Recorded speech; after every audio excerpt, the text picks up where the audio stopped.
ാകട്ടെ. നമ്മുടെ മുമ്പിൽ സമയം വളരെ കുറവാണ്. നിങ്ങളെക്കാൾ വേഗത്തിൽ എനിക്ക് പോകേണ്ടതായിട്ടുണ്ട്. അതുകൊണ്ട് നമുക്ക് ഇന്ന് ഒത്തിരി സമയം കാര്യങ്ങൾ സംസാരിച്ച് നിൽക്കാനാവില്ല. ഓടിച്ച് കാര്യം പറയാനാണ് ഞാൻ ഉദ്ദേശിക്കുന്നത്. അത്ര ഓടിച്ച് പറയാൻ പറ്റിയ ഒരു കാര്യവുമല്ല നമ്മൾ ഇന്ന് എടുത്തിരിക്കുന്ന ടോപ്പിക് എന്ന് പറയുന്നത്. കഴിഞ്ഞ രാത്രിയിൽ നമ്മൾ സംസാരിച്ചത് യേശുക്രിസ്തുവിൻ്റെ ഒന്നാം വരവിൻ്റെ ഉദ്ദേശമായിരുന്നു. അത് നമ്മൾ ഓടിച്ചു പറഞ്ഞു. നമ്മളെ വിശുദ്ധരും നിഷ്കളങ്കരുമാക്കി തേജസ്സോടുകൂടി കർത്താവിൻ്റെ സന്നിധിയിൽ നമ്മളെ കൊണ്ട് നിർത്തുക എന്നുള്ളതാണ് ദൈവത്തിൻ്റെ ഉദ്ദേശം. യേശുക്രിസ്തുവിൻ്റെ ആദ്യത്തെ വരവിൻ്റെ ഉദ്ദേശം. ആ ഉദ്ദേശം സാക്ഷാത്കരിക്കുവാൻ വേണ്ടിയാണ് ക്രിസ്തു കാൽവറി ക്രൂശിൽ മരിച്ചത്, യേശുക്രിസ്തു അടക്കപ്പെട്ടത്, യേശുക്രിസ്തു ഉയർത്തെഴുന്നേറ്റത്. അല്ലാതെ ക്രിസ്തു ഭൂമിയിലേക്കൊരു മതം സ്ഥാപിക്കാൻ വന്നു, യഹൂദന്മാരെല്ലാവരും കൂടി തല്ലിക്കൊന്നു, പിന്നീട് കർത്താവ് ഉയർപ്പിച്ചു കൊണ്ടുപോയതൊന്നുമല്ല. ക്രിസ്തു ഭൂമിയിലേക്ക് വന്നതിൻ്റെ ഉദ്ദേശം തന്നെ നമ്മുടെ പാപങ്ങളുടെ പരിഹാരത്തിന് വേണ്ടി മരിക്കുക എന്നുള്ളതായിരുന്നു. ആ പദ്ധതി കർത്താവ് ചെയ്ത് തീർത്തിരിക്കുന്നു. വളരെ ശ്രദ്ധിച്ച് കേൾക്കണം. ഞാൻ കമ്പിവാചകം പറഞ്ഞു പോകും, നിങ്ങൾക്ക് മനസ്സിലാകത്തക്ക രീതിയിൽ ഞാൻ പറഞ്ഞോളാം. അപ്പോൾ യേശുക്രിസ്തു ഭൂമിയിൽ വന്നാലേ, പാപമില്ലാത്തൊരാൾ ഭൂമിയിലുണ്ടെങ്കിൽ പാപിയായ മനുഷ്യന്റെ പാപത്തിന് പരിഹാരം വരുത്താൻ കഴിയൂ എന്ന ആ സത്യാവസ്ഥ കാരണമാണ് യേശു തന്നെ ഭൂമിയിൽ വരേണ്ടി വന്നത്. അല്ലായിരുന്നെങ്കിൽ ദൂതന്മാരാരെങ്കിലും വന്നാൽ മതിയായിരുന്നു.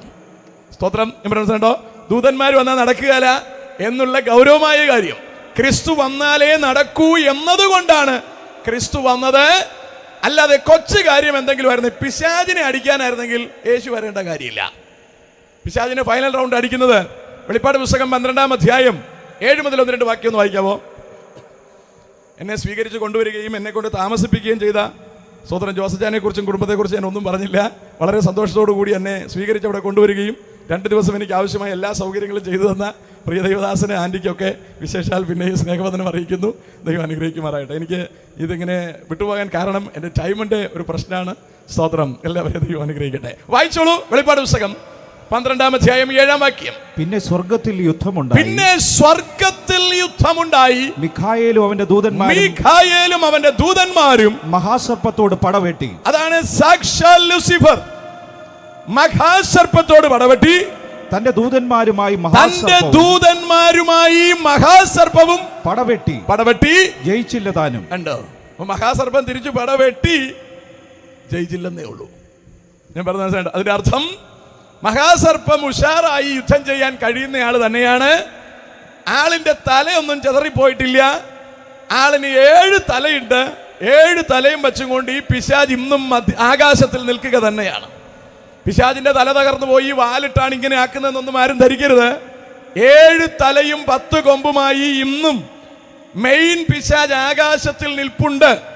അവനെ ആകാശത്തുനിന്ന് വെട്ടി താഴേക്ക് തള്ളിയിടുന്നത് മീഖായേലും അവന്റെ ദൂതന്മാരുമാണ്. അത് യേശുക്രിസ്തുവിന്റെ രഹസ്യവരവ് കഴിഞ്ഞു 3.5 കൊല്ലം കഴിയുമ്പോഴാണ് സംഭവിക്കുന്നത്. ഞാൻ പറഞ്ഞതിന്റെ അർത്ഥം ഗ്രഹിച്ചു കാണുമെന്ന് ഞാൻ പ്രതീക്ഷിക്കുന്നു. സ്തോത്രം. അതുകൊണ്ട് പിശാച് നിസാരക്കാരനാണെന്നും വെച്ച് ചെന്ന് കയറി കൊടുക്കരുത്. പിശാചിനെ ജയിക്കാൻ നമുക്ക് ഭൂമിയിൽ ലഭ്യമായ ഒറ്റ പരിപാടിയേ ഉള്ളൂ, ഒറ്റ കാര്യമേ ഉള്ളൂ. അത് നമ്മുടെ നസ്രായനായ യേശുക്രിസ്തുവിന്റെ നാമമാണ്. ക്രിസ്തുവിന്റെ കെയർ ഓഫിൽ അല്ലാതെ പിശാചിനെ ജയിക്കാൻ മറ്റൊരു പദ്ധതിയില്ല. മറ്റൊരു അഭ്യാസവും കൊണ്ട് പിശാചിന്റെ അടുക്കൽ പോകരുത് എന്ന് ഒരു വാക്കുറപ്പിച്ച് ഞാൻ ആ ഭാഗം വിടുകയാണ്. സ്തോത്രം. അപ്പോ പിശാചിനെ അടിക്കാനായിരുന്നെങ്കിൽ യേശു തന്നെ വരേണ്ട ആവശ്യമില്ലായിരുന്നു, ദൂതന്മാർ വന്നാൽ മതിയായിരുന്നു. പിന്നെ യേശു വന്നത് എന്തിനാ? ന്യായപ്രമാണത്തിന് കഴിയാഞ്ഞതിനെ സാധിപ്പാൻ. നമ്മെ പാപിയാക്കാൻ ന്യായപ്രമാണത്തിന് കഴിഞ്ഞു.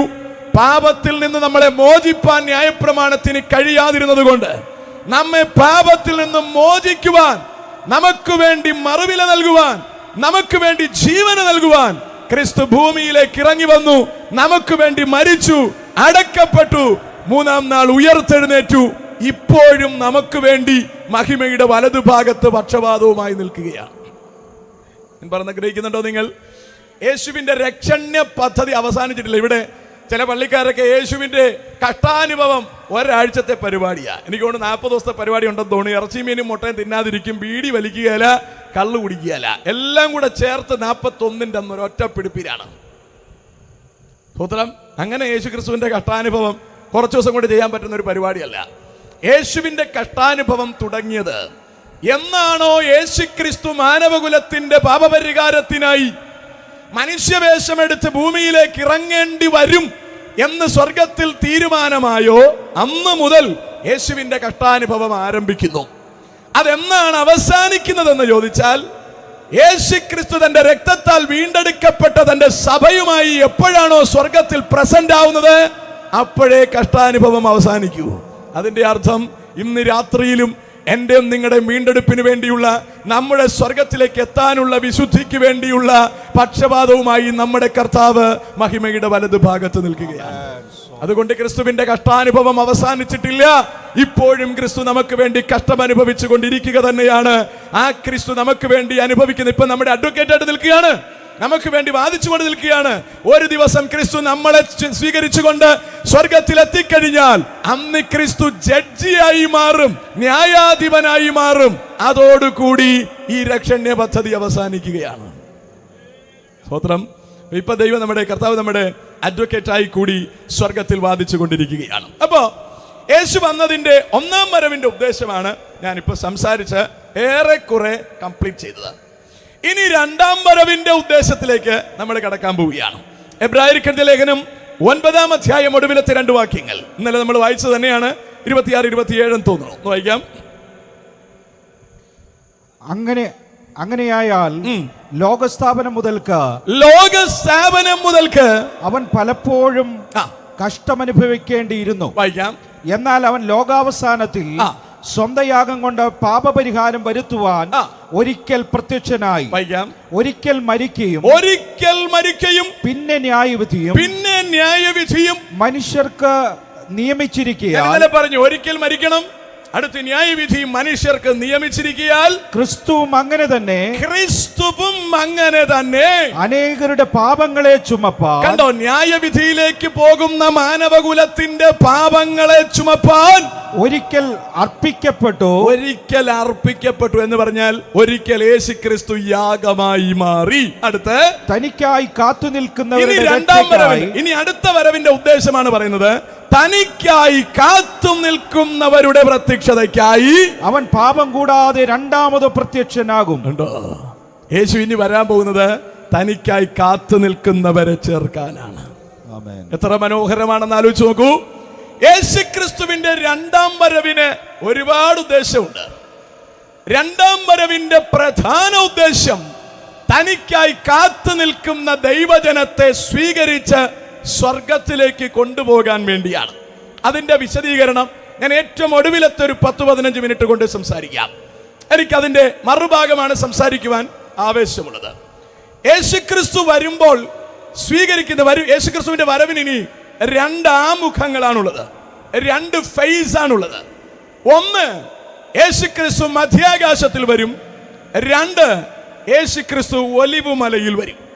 ഈ 2 വരവിന്റെയും ഇടയിലുള്ള കാലഘട്ടം 7 കൊല്ലമാണ്.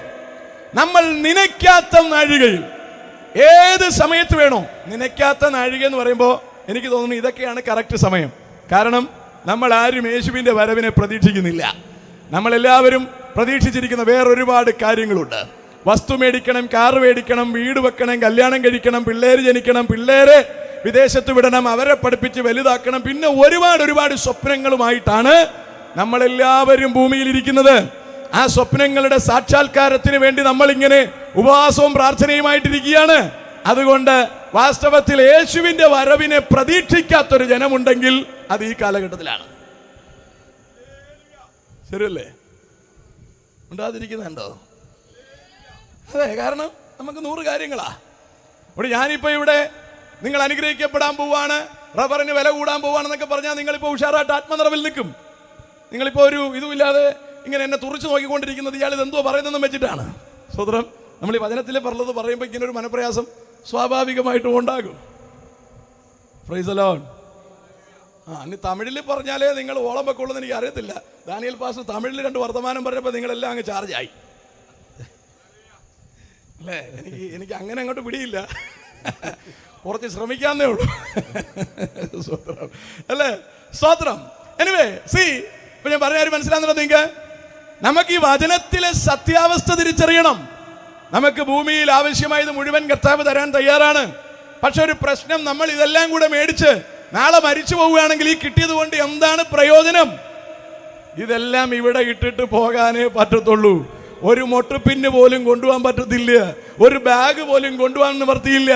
എല്ലാം ഇവിടെ ഉപേക്ഷിച്ചിട്ട് പോകണമെങ്കിൽ ഇതെല്ലാം കിട്ടാൻ വേണ്ടി നമ്മൾ ആവേശത്തോടെ പ്രാർത്ഥിച്ചിട്ട് പ്രത്യേകിച്ച് കാര്യമൊന്നുമില്ല. നമ്മുടെ ശരീരമടക്കം ഇവിടെ ഉപേക്ഷിച്ചിട്ട് നമുക്ക് മാത്രമേ പോകാനാകൂ എങ്കിൽ നമ്മൾ അവിടത്തേക്ക് ചിലത് കരുതുന്നതല്ലേ ഏറ്റവും നല്ലത്.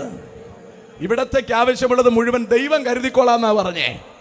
എന്നെ ഇവിടേക്ക് കൊണ്ടുവന്നപ്പോൾ സ്റ്റീഫൻ പാസ്റ്റർ ടിക്കറ്റ് എടുത്തു തന്നു, ഇങ്ങോട്ട് വരാനും തിരിച്ചു പോവാനും. ഇവിടെ വന്നതിന് ശേഷം ഇവരെല്ലാവരും കൂടി എനിക്ക് ആവശ്യമുള്ള മുഴുവൻ സാധനവും തന്നു. തിരിച്ച് രാത്രിയിൽ എനിക്ക് പോകുന്നതിനുള്ള പാർസൽ അടക്കം ഇവിടെ തയ്യാറാണ്. അതിനെക്കുറിച്ച് ഞാൻ ബേജാറാവണ്ട.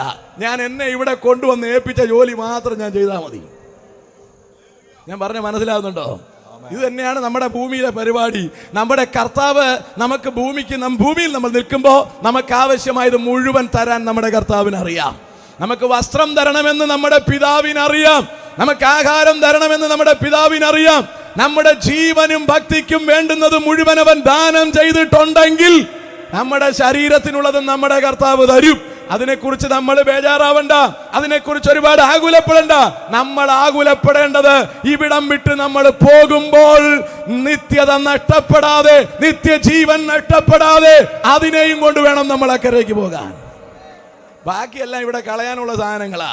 എല്ലാം പോയാലും കുഴപ്പമില്ല. ഞാൻ ഇന്നലെ യാത്ര ചെയ്ത് വന്നപ്പോൾ എൻ്റെ വിലപിടിപ്പുള്ള ഒരു സാധനം എനിക്ക് മിസ്സായിപ്പോയി. സ്വത്ര ഞാൻ ഇന്നാണ് കണ്ടത്. സാധനം എനിക്ക് മിസ്സായിപ്പോയി. സ്വത്ര സാരമില്ല, അതെനിക്ക് വീണ്ടും മേടിക്കാം. ഈ യാത്രയിൽ നിത്യജീവൻ എനിക്ക് നഷ്ടപ്പെട്ടാൽ, എൻ്റെ ജീവിത വിശുദ്ധി എനിക്ക് നഷ്ടപ്പെട്ടാൽ അത് തിരിച്ചു പിടിക്കാനാവില്ല. സ്വത്രം ബാക്കി വിലപിടിപ്പുള്ള ബാഗ് അടക്കം എന്ത് നഷ്ടപ്പെട്ടാലും അതെല്ലാം നമുക്ക് കാശ് കൊടുത്ത് മേടിക്കാം. നമുക്ക് നഷ്ടപ്പെട്ട തിരിച്ചു കിട്ടാത്തത് നിത്യജീവനാണ്. നമുക്ക് ഏറ്റവും വിലപിടിപ്പുള്ളത് നിത്യജീവനാണ്. ശരീരത്തിൽ ഒന്നോ രണ്ടോ അവയവം നഷ്ടപ്പെട്ടാലും സാരമില്ല, ആ നിത്യത നമ്മൾ അവിടെ കൊണ്ടെത്തിക്കാൻ ബാധ്യതയുള്ളവരാണ്. അതാ കർത്താവ് പറഞ്ഞത്, നിന്റെ കണ്ണ് നിനക്ക് മെനകേടാണെങ്കിൽ അതിനെ ചൂഴ്ന്നു കളക. രണ്ട് കണ്ണുള്ളവനായും നരകത്തിൽ പോകുന്നതിനേക്കാൾ ഒറ്റ കണ്ണുള്ളവനായി നിത്യജീവനിൽ പ്രവേശിക്കുന്നത് നല്ലത്. നിന്റെ കൈ നിനക്ക് ഇടർച്ചയാണെങ്കിൽ അതിനെ വെട്ടിക്കളക. രണ്ട് കൈ ഉള്ളവനായി നരകത്തിൽ പോകുന്നതിനേക്കാൾ ഒറ്റ കൈ ഉള്ളവനായി നിത്യതയിൽ പ്രവേശിക്കുന്നത് നല്ലത്. അപ്പം നമ്മുടെ കൈയിനെയും കണ്ണിനെയും കാൾ എത്രയധികം വിലയുള്ളതാണ് നിത്യജീവൻ. ആ നിത്യജീവൻ നമുക്ക് തരുവാൻ വേണ്ടിയാണ് നമ്മുടെ കർത്താവ് യേശു ക്രിസ്തു ഈ താണഭൂമിയിലേക്ക് ഇറങ്ങി വന്നത്. Price the Lord.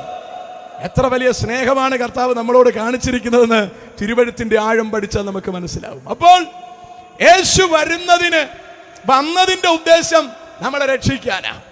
യേശുവിന്റെ വരവിന്, അടുത്ത വരവിന് രണ്ട് ഫേസ് ഉണ്ട്. ഒന്ന്, രഹസ്യവരവ് മധ്യാകാശത്തിൽ വരും. ആ വരവിന്റെ ഉദ്ദേശം തെസ്സലോനിക്കർക്ക് എഴുതിയ 1-ാം ലേഖനം 4-ാം അധ്യായം 16-ാം വാക്യം. തെസ്സലോനിക്കർക്ക് എഴുതിയ 1-ാം ലേഖനം 4-ാം അധ്യായം 16-ാം വാക്യം. കർത്താവ് താൻ ഗംഭീരനാദത്തോടും ദാനദൂതന്റെ ശബ്ദത്തോടും ദൈവത്തിന്റെ കാഹളത്തോടും കൂടെ സ്വർഗത്തിൽ നിന്ന് ഇറങ്ങി വരികയും ക്രിസ്തുവിൽ മരിച്ചവർ മുമ്പേ ഉയർത്തെഴുന്നേൽക്കുകയും ചെയ്യും. കണ്ടോ, ഫസ്റ്റ് ഇതാണ് വരവ്. കർത്താവ് സ്വർഗത്തിൽ നിന്ന് ഇറങ്ങി വരും. ക്രിസ്തുവിൽ മരിച്ച വിശുദ്ധന്മാർ മുമ്പേ ഉയർത്തെഴുന്നേൽക്കും. പിന്നെ ജീവനോടെ ശേഷിക്കുന്ന നാം അവരോട് എന്ന് പറഞ്ഞാൽ ക്രിസ്തുവിൽ ജീവനോടെ ശേഷിക്കുന്ന നാം, യേശു ക്രിസ്തുവിനെ രക്ഷകനായി സ്വീകരിച്ച നാം, യേശു ക്രിസ്തുവിനോട് ചേരുവാൻ സ്നാനമേറ്റ നാം, യേശു ക്രിസ്തുവിന്റെ മരണത്തെ ഓർപ്പിക്കുന്ന തിരുമേശ അംഗങ്ങളായിരിക്കുന്ന നാം, യേശു ക്രിസ്തു നമുക്ക് വാഗ്ദത്തം ചെയ്തിരിക്കുന്ന ത്രിത്വത്തിൽ മൂന്നാമനായ പരിശുദ്ധാത്മാവിനാൽ നിറഞ്ഞിരിക്കുന്ന നാം, കർത്താവുമായുള്ള കൂട്ടായ്മയിൽ ജീവിക്കുന്ന നാം, യേശു ക്രിസ്തുവിന്റെ ശരീരമാകുന്ന സഭയോട് ഏക ശരീരമായി ചേർക്കപ്പെട്ടിരിക്കുന്ന നാം, വിശുദ്ധിയിൽ ജീവിക്കുന്ന നാം, കർത്താവിന്റെ കാഹളം ധ്വനിക്കുമ്പോൾ മരിച്ച വിശുദ്ധന്മാർ ഉയർത്തെഴുന്നേൽക്കുമ്പോൾ നാം അവരോട് കൂടെ ആകാശത്തിൽ രൂപാന്തരപ്പെട്ട് ആകാശത്തിൽ കർത്താവിനെ എതിരേൽപ്പാൻ മേഘങ്ങളിൽ എടുക്കപ്പെടും. നമ്മൾ സ്വർഗത്തിലേക്ക് എടുക്കപ്പെടുകയാണ്. മനസ്സിലായോ? ഇതാണ് രഹസ്യവരവ്. രഹസ്യവരവ് തന്റെ കാന്തയെ ചേർക്കാനാണ്. അത് യഹൂദനെന്നും യവനനെന്നും ഏവനെന്നുമില്ല. ഏത് മനുഷ്യനും യേശുവിനെ രക്ഷകനായി സ്വീകരിച്ച് ക്രിസ്തുവിനോട് ചേർന്ന് സഭയുടെ ഭാഗമായി മാറിയിട്ടുണ്ടെങ്കിൽ ഏവരെയും ചേർക്കാനാണ് നമ്മുടെ കർത്താവ് മധ്യാകാശത്തിൽ കാഹളം ധ്വനിപ്പിക്കുന്നത്. അവിടെ കാഹളം ധ്വനിപ്പിക്കുമ്പോൾ നമ്മൾ രൂപാന്തരപ്പെട്ടു പോകണം, അല്ലേ? അതാ കൊരിന്ത്യർക്ക് ലേഖനം എഴുതുമ്പോൾ ശ്ലീഹൻ പറയാണ്, സഹോദരന്മാരെ, മാംസരക്തങ്ങൾ സ്വർഗരാജ്യം അവകാശമാക്കുകയില്ല. നമുക്ക് ശരീരം ഇച്ചിരി ത്വക്കിന് വെളുപ്പുള്ളതിന്റെ പേരിൽ ഒരു അല്പം അഹങ്കാരം കണ്ടേക്കാം, കറുപ്പിന്റെ പേരിൽ ഒരു അല്പം പ്രയാസവും കണ്ടേക്കാം, അല്ലേ? പല പ്രയാസങ്ങളും നമുക്കുണ്ടായേക്കാം. ഈ ശരീരം രൂപാന്തരപ്പെട്ട് നമ്മളെല്ലാം മറ്റൊരു രൂപത്തിൽ ആ സ്വർഗത്തിലോട്ട് പോകാൻ പോകുന്നേ. Price the Lord. യോഹന്നാന്റെ 1-ാം ലേഖനം 3-ാം അധ്യായം. നമുക്ക് തിരിച്ചിവിടെ വരേണ്ടി വരും പാസ്റ്ററെ, എങ്കിലും വായിച്ചോളൂ. യോഹന്നാന്റെ 1-ാം ലേഖനം 3-ാം അധ്യായം 1 മുതൽ 2 വാക്യം. കാൺമീൻ, നാം ദൈവമക്കളെ എന്ന് വിളിക്കപ്പെടുവാൻ പിതാവ് നമുക്ക് എത്ര വലിയ സ്നേഹം നൽകിയിരിക്കുന്നു. വലിയ കാര്യമാണ് കേട്ടോ. ആർക്കും വേണ്ടാതെ പറമ്പറമ്പിൽ കിടന്നിരുന്ന ബ്രാഹ്മണ ക്ഷത്രിയ വൈശ്യശൂദ്രാദികളിൽ ചിലപ്പോൾ ഏറ്റവും പുറത്തെ ആയിരുന്ന നമ്മൾ, അല്ല, പിന്നെ നമുക്കൊക്കെ പറയാൻ ഒരുപാട് ജാടകളുണ്ട്. നമ്മൾ കൂടിയ ജാതിയാണ്, ഇന്നടത്തുനിന്ന് വന്നാണെന്നൊക്കെ നമുക്ക് പറയാനുണ്ടായിരിക്കാം. അതൊക്കെ കയ്യിൽ വെച്ചിരുന്നാൽ മതി. സ്തോത്രം. കർത്താവായ യേശുക്രിസ്തു പോലും ഇസ്രായേൽ ഒഴികെ കനാന്യ സ്ത്രീ വന്ന് യേശുവിനെ കാണാൻ വന്നപ്പോൾ അവളെ നായ്ക്കുട്ടിയെന്നാണ് വിളിച്ചത്. അവൾ പറഞ്ഞു, എൻ്റെ കൊച്ചിന് സുഖമില്ലെന്നാണ് പറഞ്ഞത്. കർത്താവ് പറഞ്ഞത്, നീ നായാണ്, നിന്റെ കുട്ടി നായ്ക്കുട്ടിയാണ്. ഞാൻ പിള്ളേർക്ക് ബ്രെഡ് കൊണ്ടുവന്നിട്ടുണ്ട്, നായ്ക്കുട്ടിക്ക് തരാൻ വേണ്ടിയില്ല. നമ്മളായിരുന്നെങ്കിലോ നായെന്ന് വിളിച്ചതെന്നും പറഞ്ഞ് കേസ് കൊടുത്തേനെ, കർത്താവ് ഇരുന്ന വീട് വളഞ്ഞേനെ, പറ്റുമെങ്കിൽ തീ കത്തിച്ചേനെ. Price the Lord. അതെ, എന്തെല്ലാം പ്രശ്നം ഉണ്ടാക്കി കളഞ്ഞേനെ. പക്ഷെ ഇവിടെ യാതൊരു പ്രശ്നവും ഇല്ല. അവൾ ഇച്ചിരി കൂടി മേലോട്ട് കയറി എന്നിട്ട് പറയുകയാണ്, കർത്താവേ, നായ്ക്കുട്ടിക്കുള്ളത് മതി, ഞങ്ങൾക്ക് മേശയിലുള്ളത് വേണ്ട, നിലത്ത് വീഴുന്ന ഞങ്ങൾ എടുത്തോട്ടെ, അല്ലേ? അവരുടെ കർത്താവ് പറയാണ്, നിന്റെ വിശ്വാസം നിന്നെ രക്ഷിച്ചിരിക്കുന്നു, അല്ലേ? നിന്റെ കുഞ്ഞിന്റെ ബാധ ഒഴിഞ്ഞിരിക്കുന്നു. സ്തോത്രം. നമ്മുടെ പ്രശ്നം നമ്മൾ നായാണെന്നൊക്കെ നമുക്കറിയാം. നമ്മളിൽ ഏത് നായാണ് കൂടിയ നായ എന്നുള്ളതാണ് നമ്മുടെ പ്രശ്നം. സ്തോത്രം. അതുകൊണ്ട് ഇടിച്ചു നിന്ന് കുരയ്ക്കാൻ കഴിവുണ്ടെങ്കിൽ നമുക്ക് കയറി നിൽക്കാം. അതല്ലേ നമ്മളൊക്കെ ഇടിച്ചു നിന്ന് കുരയ്ക്കുന്നത്. ഒരു പിടി നമ്മൾ വിടുകയല്ല. ഏത് വലിയ നായ 2 കുര കുരച്ചാലും നമ്മൾ 3 കുര കുരയ്ക്കും. കാരണം പിടിച്ചു നിൽക്കണ്ടേ. ഞാൻ പറഞ്ഞ മനസ്സിലാകുന്നുണ്ടോ നിങ്ങൾക്ക്? അതാണ് നമ്മുടെ ഇടയിലുള്ള പിടിയും വലിയും. അതാണ് ആൾക്കാർ നമ്മളെ കണ്ട ഉടനെ ആദ്യത്തെ ചോദ്യം, വീടെവിടെയാണ്, അല്ലേ? തൊക്കിന് ഇച്ചിരിയുടെ കളർ ഉണ്ടായിരുന്നെങ്കിൽ ആ ചോദ്യം വരുമായിരുന്നില്ല, അല്ലേ? എന്താണ് ഒരു ശ്മശാന മൂകത. മാനസാന്തരപ്പെട്ടവൻ്റെയും പിന്നെ എന്താ പറയുക, ഇതിനകത്ത് ഈ സാധനമൊന്നും പോയിട്ടില്ല. ഏവനെ കണ്ടാലും ആദ്യം ചോദിക്കുന്നത് നാടെവിടാണ്, 2 സംഘടന ഏതാണ്. സങ്കടകരമായ 2 ചോദ്യം. ഇത് 2 ചോദിക്കുമ്പോൾ ഏറെക്കുറെ അവർക്ക് പിടികിട്ടും ഇത് എവിടെ കൂടാ പോകുന്നതെന്ന്, അല്ലേ? ഞാൻ കണ്ണൂരിന് കാരനാണ്, CPM കാരനാണെന്ന് പറയുമ്പോൾ ഒരു പിടികിട്ടും ആൾക്കാർക്ക്. ഇപ്പം പിടികിട്ടി, പിന്നെ തൊഴുത് മാറി നിൽക്കും. ഞാൻ പറഞ്ഞ മനസ്സിലാകുന്നുണ്ടോ? നിങ്ങളുടെ മനപ്രയാസം നിലനിർത്തിക്കൊണ്ട് തന്നെ ഞാൻ ബാക്കി പ്രസംഗിക്കാം. സ്തോത്രം. നമ്മളൊരു കാര്യം അറിയണം, നമ്മൾ നായ്ക്കളായി പുറത്ത് കിടന്നവരാ. ഒരു മനുഷ്യന് നമ്മളെ വേണ്ടായിരുന്നു. ഒരു പദം കടത്തി പറഞ്ഞാൽ പിശാചിന് പോലും നമ്മളെ വേണ്ടായിരുന്നു. മഹാദൈവം നമ്മളെ സ്നേഹിച്ചു, തൻ്റെ രക്തത്താൽ നമ്മളെ വീണ്ടെടുത്തു. നമ്മളെ മക്കളാക്കി മാറ്റുവാൻ ദൈവത്തിന് പ്രസാദം തോന്നി. നമ്മളെ മക്കളാക്കി മാറ്റി. എത്ര സന്തോഷമാണത്. താഴ്ത്ത് വായിക്കുന്ന ദൈവദാസനെ, കൺമീൻ, നാം ദൈവമക്കളെ എന്ന് വിളിക്കപ്പെടുവാൻ പിതാവ് നമുക്ക് എത്ര വലിയ സ്നേഹം നൽകിയിരിക്കുന്നു. അങ്ങനെ തന്നെ നാം ആകുന്നു. നെഞ്ചത്ത് കൈവച്ച് യോഹന്നാൻ പറയാ, നമ്മൾ അങ്ങനെ തന്നെ ആകുന്നു. അടുത്ത്, ലോകം അവനെ അറിഞ്ഞിട്ടില്ല, ലോകം യേശുവിനെ അറിഞ്ഞിട്ടില്ല കൊണ്ട് നമ്മയും അറിയുന്നില്ല. അയ്യോ, ശരിയാണോ ഇത്? ലോകത്തിന് യേശുവിനെ അറിയത്തില്ല എന്നുള്ളത് ഓക്കെ. നമ്മളെ ലോകത്തിന് അറിയത്തില്ലേ? നമ്മളെ മരിച്ചവനെ പോലെ വീണുപോയെന്നാ പറഞ്ഞേ. അപ്പോൾ യേശുപ്പം പറയടാ, മോനെ സാരല്ല, നീ എഴുന്നേക്ക്, ഞാൻ മരിച്ചവനായിരുന്നു, ഇതാ എന്നേക്കും ജീവിച്ചിരിക്കുന്നു. അത് കണ്ട യോഹന്നാനാ എഴുതി വച്ചിരിക്കുന്നത്. നമ്മൾ കാണുമ്പോൾ അല്ല കുഞ്ഞുങ്ങളെ, നമ്മൾ ദൈവമക്കളാകുന്നു. നമ്മൾ ഇന്നതാകാൻ പോവുക, ഒരൈഡിയയും കിട്ടുന്നില്ല. യേശുക്രിസ്തു ആയിരിക്കുന്നത് പോലെ നമ്മൾ രൂപാന്തരപ്പെടാൻ പോവുക. അതെന്തൊരു വലിയ തേജസ്സാണ്, നിങ്ങൾ ആലോചിച്ച് നോക്കിയേ. സ്തോത്രം. അതുകൊണ്ട് ഇപ്പൊ വെളുക്കാൻ വേണ്ടി വെറുതെ നിങ്ങൾ ആവശ്യമില്ലാത്തൊന്നും ഭാര്യ തൂത്തോട്ട് നടക്കണ്ട. എന്ത് തൂത്താലും വെളുക്കുകയല്ല, കിട്ടിയത് കിട്ടി. സ്തോത്രം. പറ്റിയത് പറ്റി, ഇനി നമ്മളൊന്നും ചെയ്യാതെ നടക്കുകയല്ല. സോദരം, വെറുതെ ഇതൊക്കെ തൂത്ത് ഉറക്കി വെച്ചോട്ട് കിടക്കാന്നേ ഉള്ളൂ. കുറേ ദിവസം കിടക്കുമ്പോൾ നമുക്ക് മനസ്സിലാവും ഇതിൽ വലുത് നടക്കുകയല്ലെന്ന് മനസ്സിലാവും, അല്ല? പിന്നെ തലയിലൊക്കെ വല്ല അഭ്യാസം വേണമെങ്കിൽ കാണിച്ചോളൂ, കറുപ്പിക്കുകയോ ചുമപ്പിക്കുകയോ എന്താണെന്ന് നിങ്ങളുടെ സൗകര്യം പോലെ നിങ്ങൾ ചെയ്തോളി. സൂത്രം സാറ് എനിക്കിത് കാണാൻ മേലാത്തോണ്ടാണ് ഞാനൊന്നും ചെയ്യാത്തത്. ഇതൊക്കെ മേളിലായതുകൊണ്ട് നമ്മളങ്ങ് വിട്ടിരിക്കുന്നതാണ്. നിങ്ങളതുപോലെ വിടണമെന്നൊന്നും ഞാൻ പറയുകയല്ല. പറ്റുന്നിടത്തോളം പോലെ പരിപാടികളൊക്കെ ചെയ്തോളൂ. അത് നിങ്ങളുടെ കൃപയ്ക്കനുസരിച്ച് സംഭവം നടക്കട്ടെ, സാരമില്ല. സൂത്രം. പക്ഷെ നമ്മൾ ഒരു കാര്യം അറിയണം, ഈ ശരീരമൊക്കെ അങ്ങ് മാറും, ഈ രോഗമൊക്കെ അങ്ങ് മാറും, ഈ വേദന പിടിച്ച ശരീരമൊക്കെ മാറും, ഈ പൊക്കം കുറഞ്ഞ ശരീരമൊക്കെ അങ്ങ് മാറും, ഈ ബലഹീനമായ ശരീരമൊക്കെ അങ്ങ് മാറും. കർത്താവ് നമുക്ക് വേണ്ടി ഒരു ശരീരം ഒരുക്കി വച്ചിട്ടുണ്ട്. അത് നിത്യതയിൽ നമ്മൾ പ്രാപിക്കാൻ പോവുകയാണ്. പൗലോസ് പറയാ, എൻ്റെ ഈ ശരീരം അഴിഞ്ഞു പോയാൽ എനിക്ക് ഉറപ്പുണ്ട്, ദൈവം എനിക്കൊരു വീട് സ്വർഗത്തിൽ ഒരുക്കി വച്ചിട്ടുണ്ട്. അതിനായി ഞാൻ ഭാരപ്പെട്ട് ഞരങ്ങുന്നു എന്നാ പറഞ്ഞേ. ആ ഒരു ഞരക്കവാ എനിക്ക് നിങ്ങൾക്കും ആവശ്യം. നമ്മുടെ ഞരക്കം തീരാൻ പോവുക, നമ്മുടെ പ്രയാസം മാറാൻ പോവുക, നമ്മുടെ കർത്താവ് വരാൻ പോവുക. ഇനി ഒരുപാട് വല്ലതൊന്നും നമ്മളിവിടെ കിടന്ന് കഷ്ടപ്പെടേണ്ടി വരത്തില്ല. തിരുവഴുത്തി പറഞ്ഞിരിക്കുന്ന അനുസരിച്ച് യേശുപ്പന്റെ വരവിന്റെ ടൈമൊക്കെ ഏറെക്കുറെയായി കഴിഞ്ഞു. സ്തോത്രം. ഓടിച്ച് ഞാൻ പറഞ്ഞ് താഴേക്ക് പൊക്കോട്ടെ. സ്തോത്രം. ഇനി ഞാൻ ആ ഭാഗം അങ്ങ് വിടുകയാണ്. നേരെ തെസലോനിക്കയിലേക്ക് പോകാം. തെസലോനിക്ക ലേഖനം 4-ാം 16 മുതൽ താഴോട്ട് വായിച്ച വാക്യം വായിക്കാം. കർത്താവ് താൻ ഗംഭീരനാദത്തോടും പ്രധാന ദൂതന്റെ ശബ്ദത്തോടും ദൈവത്തിന്റെ കാഹളത്തോടും മേഘത്തിൽ നിറങ്ങി വരികയും ക്രിസ്തുവിൽ മരിച്ചവർ മുമ്പേ ഉയർത്തെഴുന്നേൽക്കുകയും പിന്നെ ജീവനോടെ ശേഷിക്കുന്ന നാം അവരോടുകൂടെ ആകാശത്തിൽ കർത്താവിനെ എതിരേൽപ്പാൻ മേഘങ്ങളിൽ എടുക്കപ്പെടും. ഇത് രണ്ടാം വരവിന്റെ ഒന്നാം ആമുഖം. സ്തോത്രം. വായിക്കാം. ഇങ്ങനെ നാം എപ്പോഴും കേട്ടോണേ, ഇങ്ങനെ നാം എപ്പോഴും കർത്താവിനോട് കൂടെ ഇരിക്കും. ഈ വചനങ്ങൾ എത്ര സന്തോഷവും നോക്കിയേ. ഇങ്ങനെ നാം എപ്പോഴും കർത്താവിനോട് കൂടെ ഇരിക്കുമെന്ന്. നമുക്ക് എത്ര പേർക്ക് സന്തോഷമുള്ള കർത്താവിനോട് കൂടെ ഇരിക്കുക? എത്ര സന്തോഷമല്ലേ. ആ ഭാഗത്തെക്കുറിച്ച് ഞാൻ അവസാനം എടുക്കാമെന്ന് വിചാരിക്കുക. ഇതിനിടയ്ക്ക് കർത്താവിൻ്റെ കൂടെ അല്ലാതെ ഇരിക്കുന്നവർക്ക് സംഭവിക്കുന്ന ഒരു ചെറിയ പരുവക്കേട് കൂടി ഒന്ന് ഓടിച്ചേച്ച് നമുക്ക് അങ്ങോട്ട് പോകാം. വിശദീകരണം ഒരുപാടൊന്നും പറയാനൊക്കെ. അപ്പോൾ യേശു ക്രിസ്തു വരുന്നതിൻ്റെ ഫസ്റ്റ് ഫേസിന്റെ ഒന്നാമത്തെ ഉദ്ദേശം തനിക്കായി കാത്തിരിക്കുന്ന തൻ്റെ ജനത്തെ ചേർക്കാൻ. ഇതിൽ നമ്മൾ കയറി പറ്റിക്കോണം. ഇതിൽ കയറി പറ്റിയില്ലെങ്കിൽ രണ്ടാമത് യേശു വരുന്നത് പരസ്യവരവാണ്. ഗ്ലോറിയസ് അപ്പിയറൻസ് എന്ന് പറയും. ആ വരവ് ഇസ്രായേലിനെ സ്വീകരിക്കാനാണ്. ജാതികളിൽ നിന്ന് ഒരെണ്ണത്തെ എടുക്കുന്നില്ല. ഫസ്റ്റിലത്തെ വരവ് കൈവിടപ്പെട്ടു പോയാൽ അത് നിത്യമായ കൈവിടപ്പെടലാണ്. അതാണ് പത്രോസ് എടുത്തു പറയുന്നത്, ചിലർ താമസം എന്ന് വിചാരിക്കുന്നത് പോലെ കർത്താവ് തൻ്റെ വാഗ്ദത്വം നിവർത്തിപ്പാൻ താമസിക്കുന്നില്ല. കർത്താവിൻ്റെ വാഗ്ദത്വം എന്ന് പറയുന്നത് നിലമ്പൂർ ടൗണിൽ 10 സെന്റ് സ്ഥലം തരാമെന്നുള്ളതല്ല. അത് കർത്താവിൻ്റെ വാഗ്ദത്വമല്ല, നിങ്ങളുടെ കൊതിയാണ്. കർത്താവിന് ആ കമ്പനിയുമായി യാതൊരു ബന്ധവുമില്ല. അമേരിക്കയെ കൊണ്ടുപോകാന്നുള്ളത് കർത്താവിൻ്റെ വാഗ്ദത്വമൊന്നുമല്ല, നിങ്ങളുടെ കൊതിയാണ്. നിങ്ങൾ പോകുന്നതിന് തെറ്റൊന്നുമില്ല കേട്ടോ. ഏത് സ്ഥലത്തോ പൊക്കോ, അതിലൊന്നും ഒരു കുഴപ്പമില്ല. ഇതൊക്കെ നമ്മുടെ കൊതിയാണ്.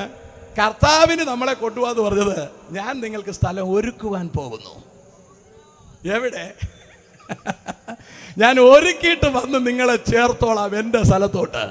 നിങ്ങളുടെ ഹൃദയം കലങ്ങിപ്പോകരുത്, നിങ്ങൾ ഭ്രമിച്ചു പോകരുത്. നിങ്ങൾ എന്നിൽ വിശ്വസിപ്പീൻ, നിങ്ങൾ പിതാവിലും വിശ്വസിപ്പീൻ. ഞാൻ നിങ്ങൾക്ക് സ്ഥലം ഒരുക്കാൻ പോവുക. അതുകൊണ്ട് നമ്മുടെ കർത്താവ് നമുക്ക് വേണ്ടി സ്ഥലം ഒരുക്കിയിട്ട് വന്ന് നമ്മളെ ചേർത്തോളും. അതൊരിക്കലും ഈ ഭൂമിയിൽ എവിടെയുമല്ല.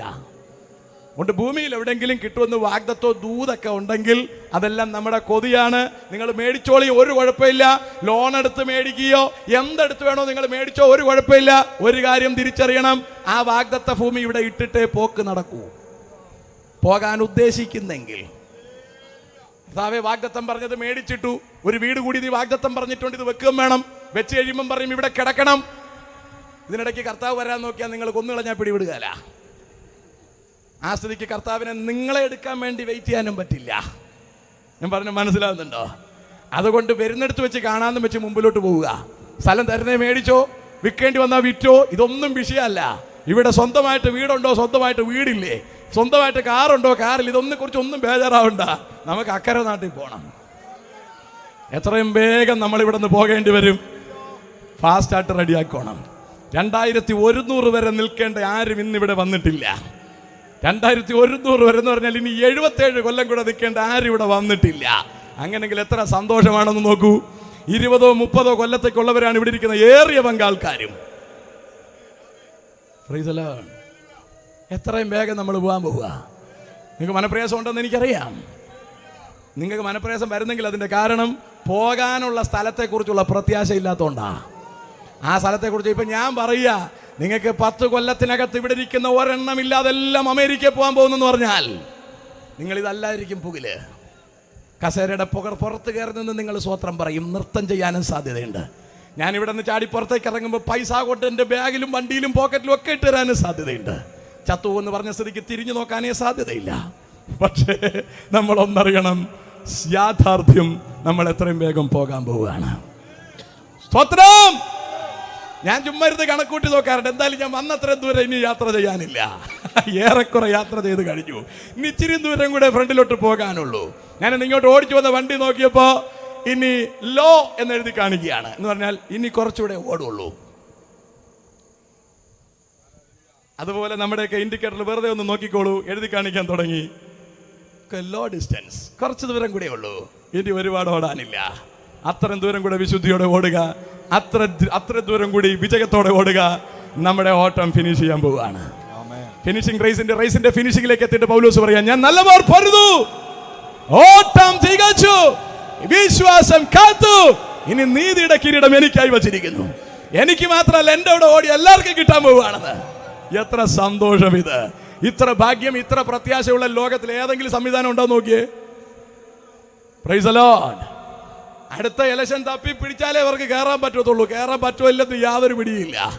സ്വത്രം. കണ്ണടച്ചു തുറക്കുന്നതിനും എല്ലാം മലക്കം പറഞ്ഞുകൊണ്ടിരിക്കുകയാണ്. ആർക്ക് കിട്ടാൻ പോകുന്നു, എവിടെ കൂടെ പോകുന്നു ഒന്നും അറിയാൻ പാടില്ല.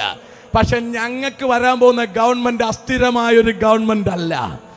ഭൂമിയിലുള്ള സകല രാജത്വങ്ങളെയും നശിപ്പിച്ചിട്ട് ഒരു നാളും നശിക്കാത്തൊരു രാജത്വം ഞങ്ങളുടെ യേശു സ്ഥാപിക്കുവാൻ പോകുന്നു. ആ രാജത്വം വേറൊരു ജാതിക്ക് ഏൽപ്പിക്കപ്പെടുകയില്ല. Praise the Lord. ഞങ്ങളുടെ പ്രത്യാശ. വേണേ 2 വാക്യം കേട്ടോ പോകുന്ന വഴിക്ക്. ദാനിയേൽ പ്രവചനം 2-ാം അധ്യായം 44 മുതൽ 2 വാക്യം, 7-ാം അധ്യായം 13-ാം വാക്യം. ജീസസ്. ദാനിയേൽ പ്രവചനം 2-ാം അധ്യായം 44 മുതൽ. ഈ രാജാക്കന്മാരുടെ കാലത്ത് സ്വർഗസ്ഥനായ ദൈവം ഒരു നാളും നശിക്കാത്തൊരു രാജത്വം സ്ഥാപിക്കും. കണ്ടോ, ഈ ഭൂമി 10 രാജാക്കന്മാരുടെ കയ്യിലോട്ട് വരാൻ പോവുകയാണ്. 10 രാജാക്കന്മാരുടെ കയ്യിലേക്ക്.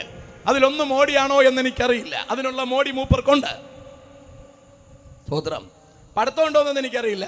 മൂപ്പരുടെ ഉടുപ്പ് കൊള്ളാം, ഷൂസ് കൊള്ളാം, കണ്ണട കൊള്ളാം, പേന കൊള്ളാം, മൊത്തത്തിലൊരു ഒരു ലുക്ക് സൂപ്പറാണ്. പഠിത്തമുണ്ടോ എന്ന് എന്നോട് ചോദിക്കരുത്, എനിക്കറിയില്ല. സ്വതന്ത്രം. കേരളത്തിലെ പാർട്ടിക്ക് അത്രയും അങ്ങോട്ട് ലുക്ക് വന്നിട്ടില്ല. ഒരുപാട് വണ്ടികളുടെ ഒരു ലുക്കേ ഉള്ളൂ, ബാക്കി ലുക്കൊന്നുമില്ല. മറ്റേ പുള്ളിക്ക് വണ്ടിയുടെ ലുക്കല്ല, മൊത്തത്തിലൊരു ലുക്കുണ്ട് അല്ലേ? പുള്ളി ഇവിടെ നമ്മുടെ കേരളത്തിൽ വന്നിട്ട് തന്നെ കണ്ടില്ലേ, നടുക്കൂടെ നടക്കുന്നു, ആൾക്കാർ പൂ എറിഞ്ഞു കൊടുക്കുന്നു. ഇത്ര മണ്ടന്മാരെ വേറെ ഇവിടെ കിട്ടും. സ്തോത്രം. അതാണ് കേരളം. നോർത്ത് ഇന്ത്യയിൽ ഇത് തന്നെയാണ് ഗതി. ഏതായാലും ലോകത്ത് 10 രാജാക്കന്മാരെ 10 ചേട്ടന്മാരെ എടുത്താൽ അതിന്റെ കൂടെ നിൽക്കാൻ നമ്മുടെ ചേട്ടനും തീരെ മോശമൊന്നുമല്ല. എന്തെങ്കിലും ആയിക്കൊണ്ട് പോട്ടെ. സ്വത്രം. മൂപ്പരാളും എടുക്കാനാണ് നിങ്ങൾ നോക്കിയാൽ മതി. സ്വത്രം. ബാക്കി 2-ാമത്തെ കാര്യം, കോട്ടുവായിട്ട് കാണോ? ഉറക്കം വരുന്നുണ്ടോ?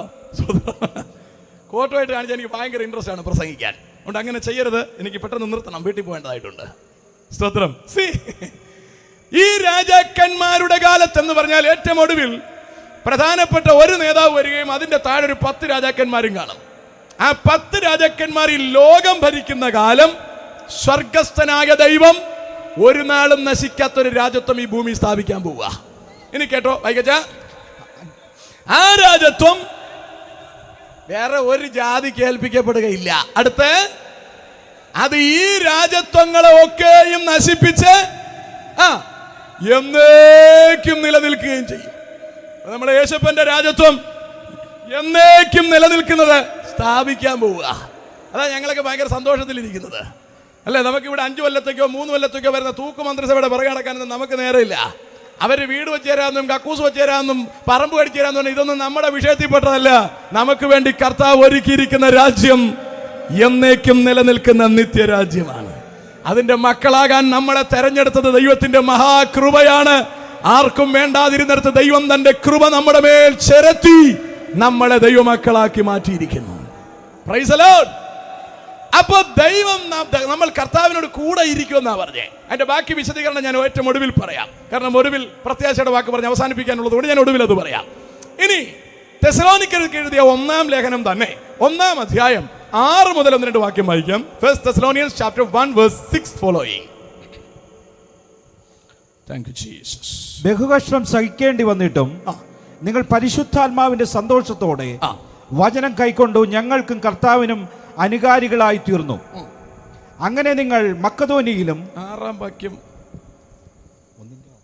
1 തെസ്സലോനിക്കരാണോ പറഞ്ഞത്? അതെ, 2 തെസ്സലോനിക്ക. I'm sorry, 2 തെസ്സലോനിക്ക. 2 Thessalonians 1:6. കർത്താവായ യേശു തന്റെ ശക്തിയുള്ള ദൂതന്മാരുമായി സ്വർഗത്തിൽ നിന്ന് അഗ്നിജ്വാലയിൽ പ്രത്യക്ഷനായി. കേട്ടോണേ, നമ്മളെ യേശുപ്പൻ എങ്ങനെയാ വരുന്നതെന്ന് അറിയാവോ? സ്വർഗത്തിൽ നിന്നാ വരുന്നേ. സ്തോത്രം. വരുന്നത് അഗ്നിജ്വാലയിലായി ഇറങ്ങി വരുന്നേ. സ്തോത്രം. ഫ്രണ്ടില് പോലീസ് വണ്ടി, അതിനു മുമ്പ് നിരത്തി പോലീസുകാരെ നിർത്തി ആൾക്കാരെ എല്ലാം മാറ്റി. അങ്ങനെയല്ല, നമ്മളെ കർത്താവ് സ്വർഗത്തിൽ ഇതാ വരുന്നേ. ആ വരവ് ശക്തിയുള്ള ദൂതന്മാരുമായിട്ടാണ് വരുന്നത്. അഗ്നിജ്വാലയിലാണ് വരുന്നത്.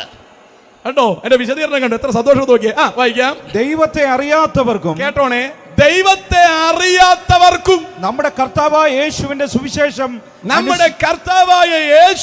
സുവിശേഷം അനുസരിക്കാത്തവർക്കും പ്രതികാരം കൊടുക്കുമ്പോൾ നിങ്ങളെ പീഡിപ്പിക്കുന്ന ക്രിസ്തു 2 കാര്യത്തിനാ വരുന്നേ. ഒന്ന്, നമ്മളെ ചേർത്ത് നമുക്ക് അനുഗ്രഹം തരാൻ, അതവിടെ ഇരിക്കട്ടെ. 2, ഈ സുവിശേഷം അറിയാത്തവർക്കും അനുസരിക്കാത്തവർക്കും പ്രതികാരം.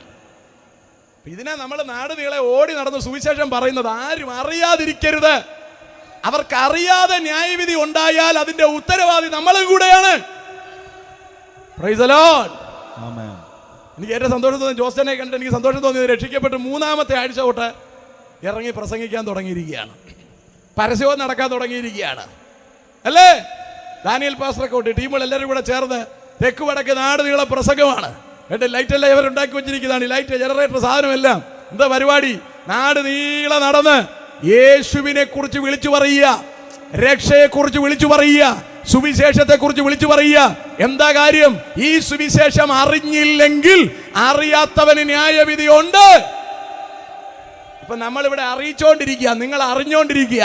നിങ്ങൾ അറിഞ്ഞിട്ട് അനുസരിച്ചില്ലെങ്കിൽ നിങ്ങൾക്ക് ന്യായവിധി ഉണ്ട്. അറിയാത്തവർക്കും അനുസരിക്കാത്തവർക്കും പ്രതികാരവുമായി യേശു വരാൻ പോകുന്നു. ഇനി ഒരു ഗംഭീരമായ കാര്യം കൂടി ഇടയിൽ പറയേണ്ടതായി ചേർന്ന് വരുന്നു.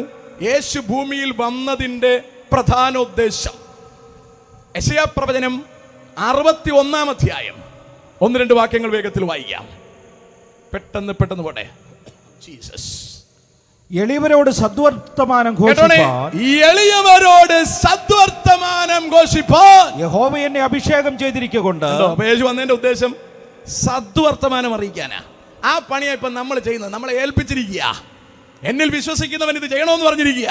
എന്നിൽ വിശ്വസിക്കുന്നവൻ ഞാൻ ചെയ്തതിന്റെ അധികം ചെയ്യുമെന്ന് പറയുക. ഇപ്പൊ നമ്മൾ യേശു ചെയ്തതിന്റെ അധികം ചെയ്യുക തന്നെയാ, അല്ലേ? ഞാനിവിടെ പ്രസംഗിച്ചുകൊണ്ടിരിക്കുക, ലൈവ് പൊക്കോണ്ടിരിക്കുക, ലോകം മുഴുവൻ കേട്ടോണ്ടിരിക്കുക. യേശുവിന് അത്രയും വലിയൊരു സ്കോപ്പ് ഉണ്ടായിരുന്നില്ല. യേശു ഒരു പാറയുടെ മേളിൽ കയറിയിരുന്ന് കുറച്ച് ആൾക്കാരുടെ പറഞ്ഞുകൊണ്ടിരുന്നേ.